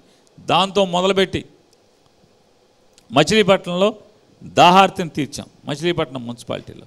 అలాగే మచిలీపట్నానికి మెడికల్ కాలేజీ తీసుకొచ్చాం. బందర్లో పోర్టు నిర్మాణం ప్రారంభింపజేసి శరవేగంగా, అంటే ఇప్పటికీ 50% దాకా పని పూర్తయ్యేటువంటి కార్యక్రమాన్ని చేసింది పేరు నాని. ఇవాళ ఫిషింగ్ హార్బర్ నిర్మాణం దగ్గర 200 కోట్ల పైచీలకు ఇప్పటికి ఖర్చు పెట్టాం. మరొక 100 కోట్ల రూపాయలు ఖర్చు పెట్టాలి. అది మరొక 6 నెలల సంవత్సరం లోపు ఆ ఫిషింగ్ హార్బర్ కూడా ఓపెనింగ్ అవుతుంది. ఇట్లా మీరు బందర్లో ఏది తీసుకున్నా చెయ్యిందే ఉంది. 3 సెంట్లు స్థలం ఇస్తామని నువ్వు మోసం చేస్తే మేము 20,000 మందికి, ఒక మున్సిపాలిటీలో 20,000 మందికి అర్బన్లో కానీ రూరల్లో కూడా కలిసి 26,000 చిల్లర మందికి ఇళ్ల స్థలాలు ఇచ్చాం. సార్ ఇప్పుడు బీజేపీతో 5 ఏళ్ల పాటు సఖ్యతగా ఉన్నారు. ఎన్డీఏ కూటమిలో కూడా టీడీపీ లేదు. సడన్గా బీజేపీ మిమ్మల్ని వదులుకున్నదా లేదా మీరు బీజేపీని వదులుకున్నారా? అసలు ఎప్పుడు బీజేపీని పట్టుకున్నామని ఎప్పుడు బీజేపీని పట్టుకోలేము. మేము సఖ్యతగా అయితే ఉన్నారు కదా. భారతీయ జనతా పార్టీని మేము ఎప్పుడూ పట్టుకోలే. కేంద్ర ప్రభుత్వంతో మాత్రమే మా లైజనింగు. భారతీయ జనతా పార్టీకి మేము ఎప్పుడు వ్యతిరేకమే. ఏ రోజు మేము నడ్డాని కలవలేదు. ఏ రోజు అమిత్ షా పార్టీ అధ్యక్షుడిగా ఉన్నప్పుడు మేము ఏనాడు కలవలేదు. కేవలం కేంద్ర ప్రభుత్వంతో మాత్రమే మా సంప్రదింపులు. భారతీయ జనతా పార్టీకి మేము ఎప్పుడూ వ్యతిరేకమే. 2014లో కూడా వైఎస్ఆర్ కాంగ్రెస్ పార్టీతో కలిసి వెళ్దామని భారతీయ జనతా పార్టీ ప్రతిపాదిస్తే జగన్మోహన్ రెడ్డి గారు నిర్ద్వంద్వంగా మాకొద్దు మీతో పొత్తు అని చెప్పారు. ఆ రోజు ఈ రోజుకి అదే మాట. బలహీనమైన ప్రభుత్వం వస్తే ప్రత్యేక హోదా వస్తుందంట. ఇండియా కూటమి ఎజెండా మేనిఫెస్టోలో చెప్పింది ఏపీకి ప్రత్యేక హోదా ఇస్తామని. బలహీనమైన ప్రభుత్వం వస్తే కాంగ్రెస్కి మద్దతు ఇస్తారా వైసీపీ? సార్, మా ఓటు ద్వారా అంటే వైఎస్ఆర్ కాంగ్రెస్ పార్టీ గెలిచినటువంటి ఆంధ్రప్రదేశ్ రాష్ట్ర ఎంపీల ఓటు, మా మద్దతు ఎవరికి కావాలంటే అంటే మా ఓట్లతో మాత్రమే ప్రభుత్వం. ఎందుకంటే ఇవాళ మేము నాలుగో స్థానంలో మేము ఉన్నాం లోక్సభలో. రేపు కూడా ఖచ్చితంగా 4వ స్థానమో 3వ స్థానంలోనూ ఖచ్చితంగా 4వ స్థానానికి దిక్కుండా మేము ఉంటాం లోక్సభలో. అదే సార్ కాంగ్రెస్కి వినండి సార్ అదే చెప్తున్నాను. మీరు పూర్తవని ఇట్లా అంటే మా ఓటు సంఖ్య చెప్తున్నాను, అందుకోసం మా బలం చెప్తున్నాను. మా బలం ఎవరికి కావాలంటే భారతీయ జనతా పార్టీ కానీ లేకపోతే ఇండియా కూటమి కానీ మా ఓట్లకి ఇస్తానంటే, మా ఓట్లు కావాలంటే మాకు ప్రత్యేక హోదా ఇండియా కూటమి ఇస్తానంటే ఇండియా కూటమి, బీజేపీ ఎన్డీఏ కూటమి ఇస్తానంటే ఎన్డీఏ కూటమి, వారికి మాత్రమే మా మద్దతు ఇస్తాం. షరతు ఖచ్చితంగా కండిషన్ పెట్టి మాకు ప్రత్యేక హోదా నువ్వు ఇస్తానంటే నువ్వు రాతపూర్వకమైన హామీ తీసుకుని మాత్రమే మేము వారికి మద్దతు ఇస్తాం. రైట్. ఫైనల్గా పేర్ని నాని గారు, ఇంత అభివృద్ధి సంక్షేమం చేసినా కూడా ఇన్ని క్వశ్చన్స్, ఇన్ని విమర్శలు వస్తున్న నేపథ్యంలో ఆంధ్రప్రదేశ్ ప్రజలకి ఎన్టీవీ వేదికగా మీరు ఏం చెప్పదలుచుకున్నారు? భారతదేశంలో ఏ రాష్ట్రానికంటే కూడా మనం మిన్నగా అభివృద్ధి, సంక్షేమం, విద్య, వైద్యం ఈ 4 రంగాల్లో భారతదేశంలో ఏ రాష్ట్రం కూడా పోటీ పడని స్థితిలో ఆంధ్రప్రదేశ్ రాష్ట్రాన్ని పరుగు పెట్టిస్తున్నటువంటి జగన్మోహన్ రెడ్డి గారి నాయకత్వాన్ని మరొకసారి అవకాశం ఇవ్వండి. ఇవాళ విద్యా, వైద్య రంగాల్లో అంటే జగన్మోహన్ రెడ్డి గారు నమ్మేది ఒకటే, ముఖ్యమంత్రులు మారచ్చు, ఓట్లు వేయటం ద్వారా ప్రభుత్వాలు మారచ్చు, ముఖ్యమంత్రులు మారచ్చు, మారినంత మాత్రాన చంద్రబాబు వెళ్ళి జగన్ రావచ్చు, లేదా రాజశేఖర రెడ్డి గారు వెళ్ళి చంద్రబాబు రావచ్చు.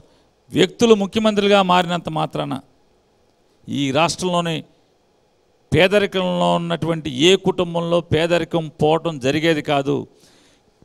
ఆ ఇంట్లో పేదరికం పోవాలంటే కేవలం ముఖ్యమంత్రులు మారితే అది జరగదు. కేవలం ఆ ఇంట్లో పిల్లల యొక్క ఉన్నత చదువుల ద్వారా మాత్రమే ఆ ఇంట్లో పేదరికం పోతుంది అని నమ్మేవాడు జగన్మోహన్ రెడ్డి గారు. అందుకోసమే విద్య మీద విపరీతమైనటువంటి శ్రద్ధ వహిస్తున్నాడు.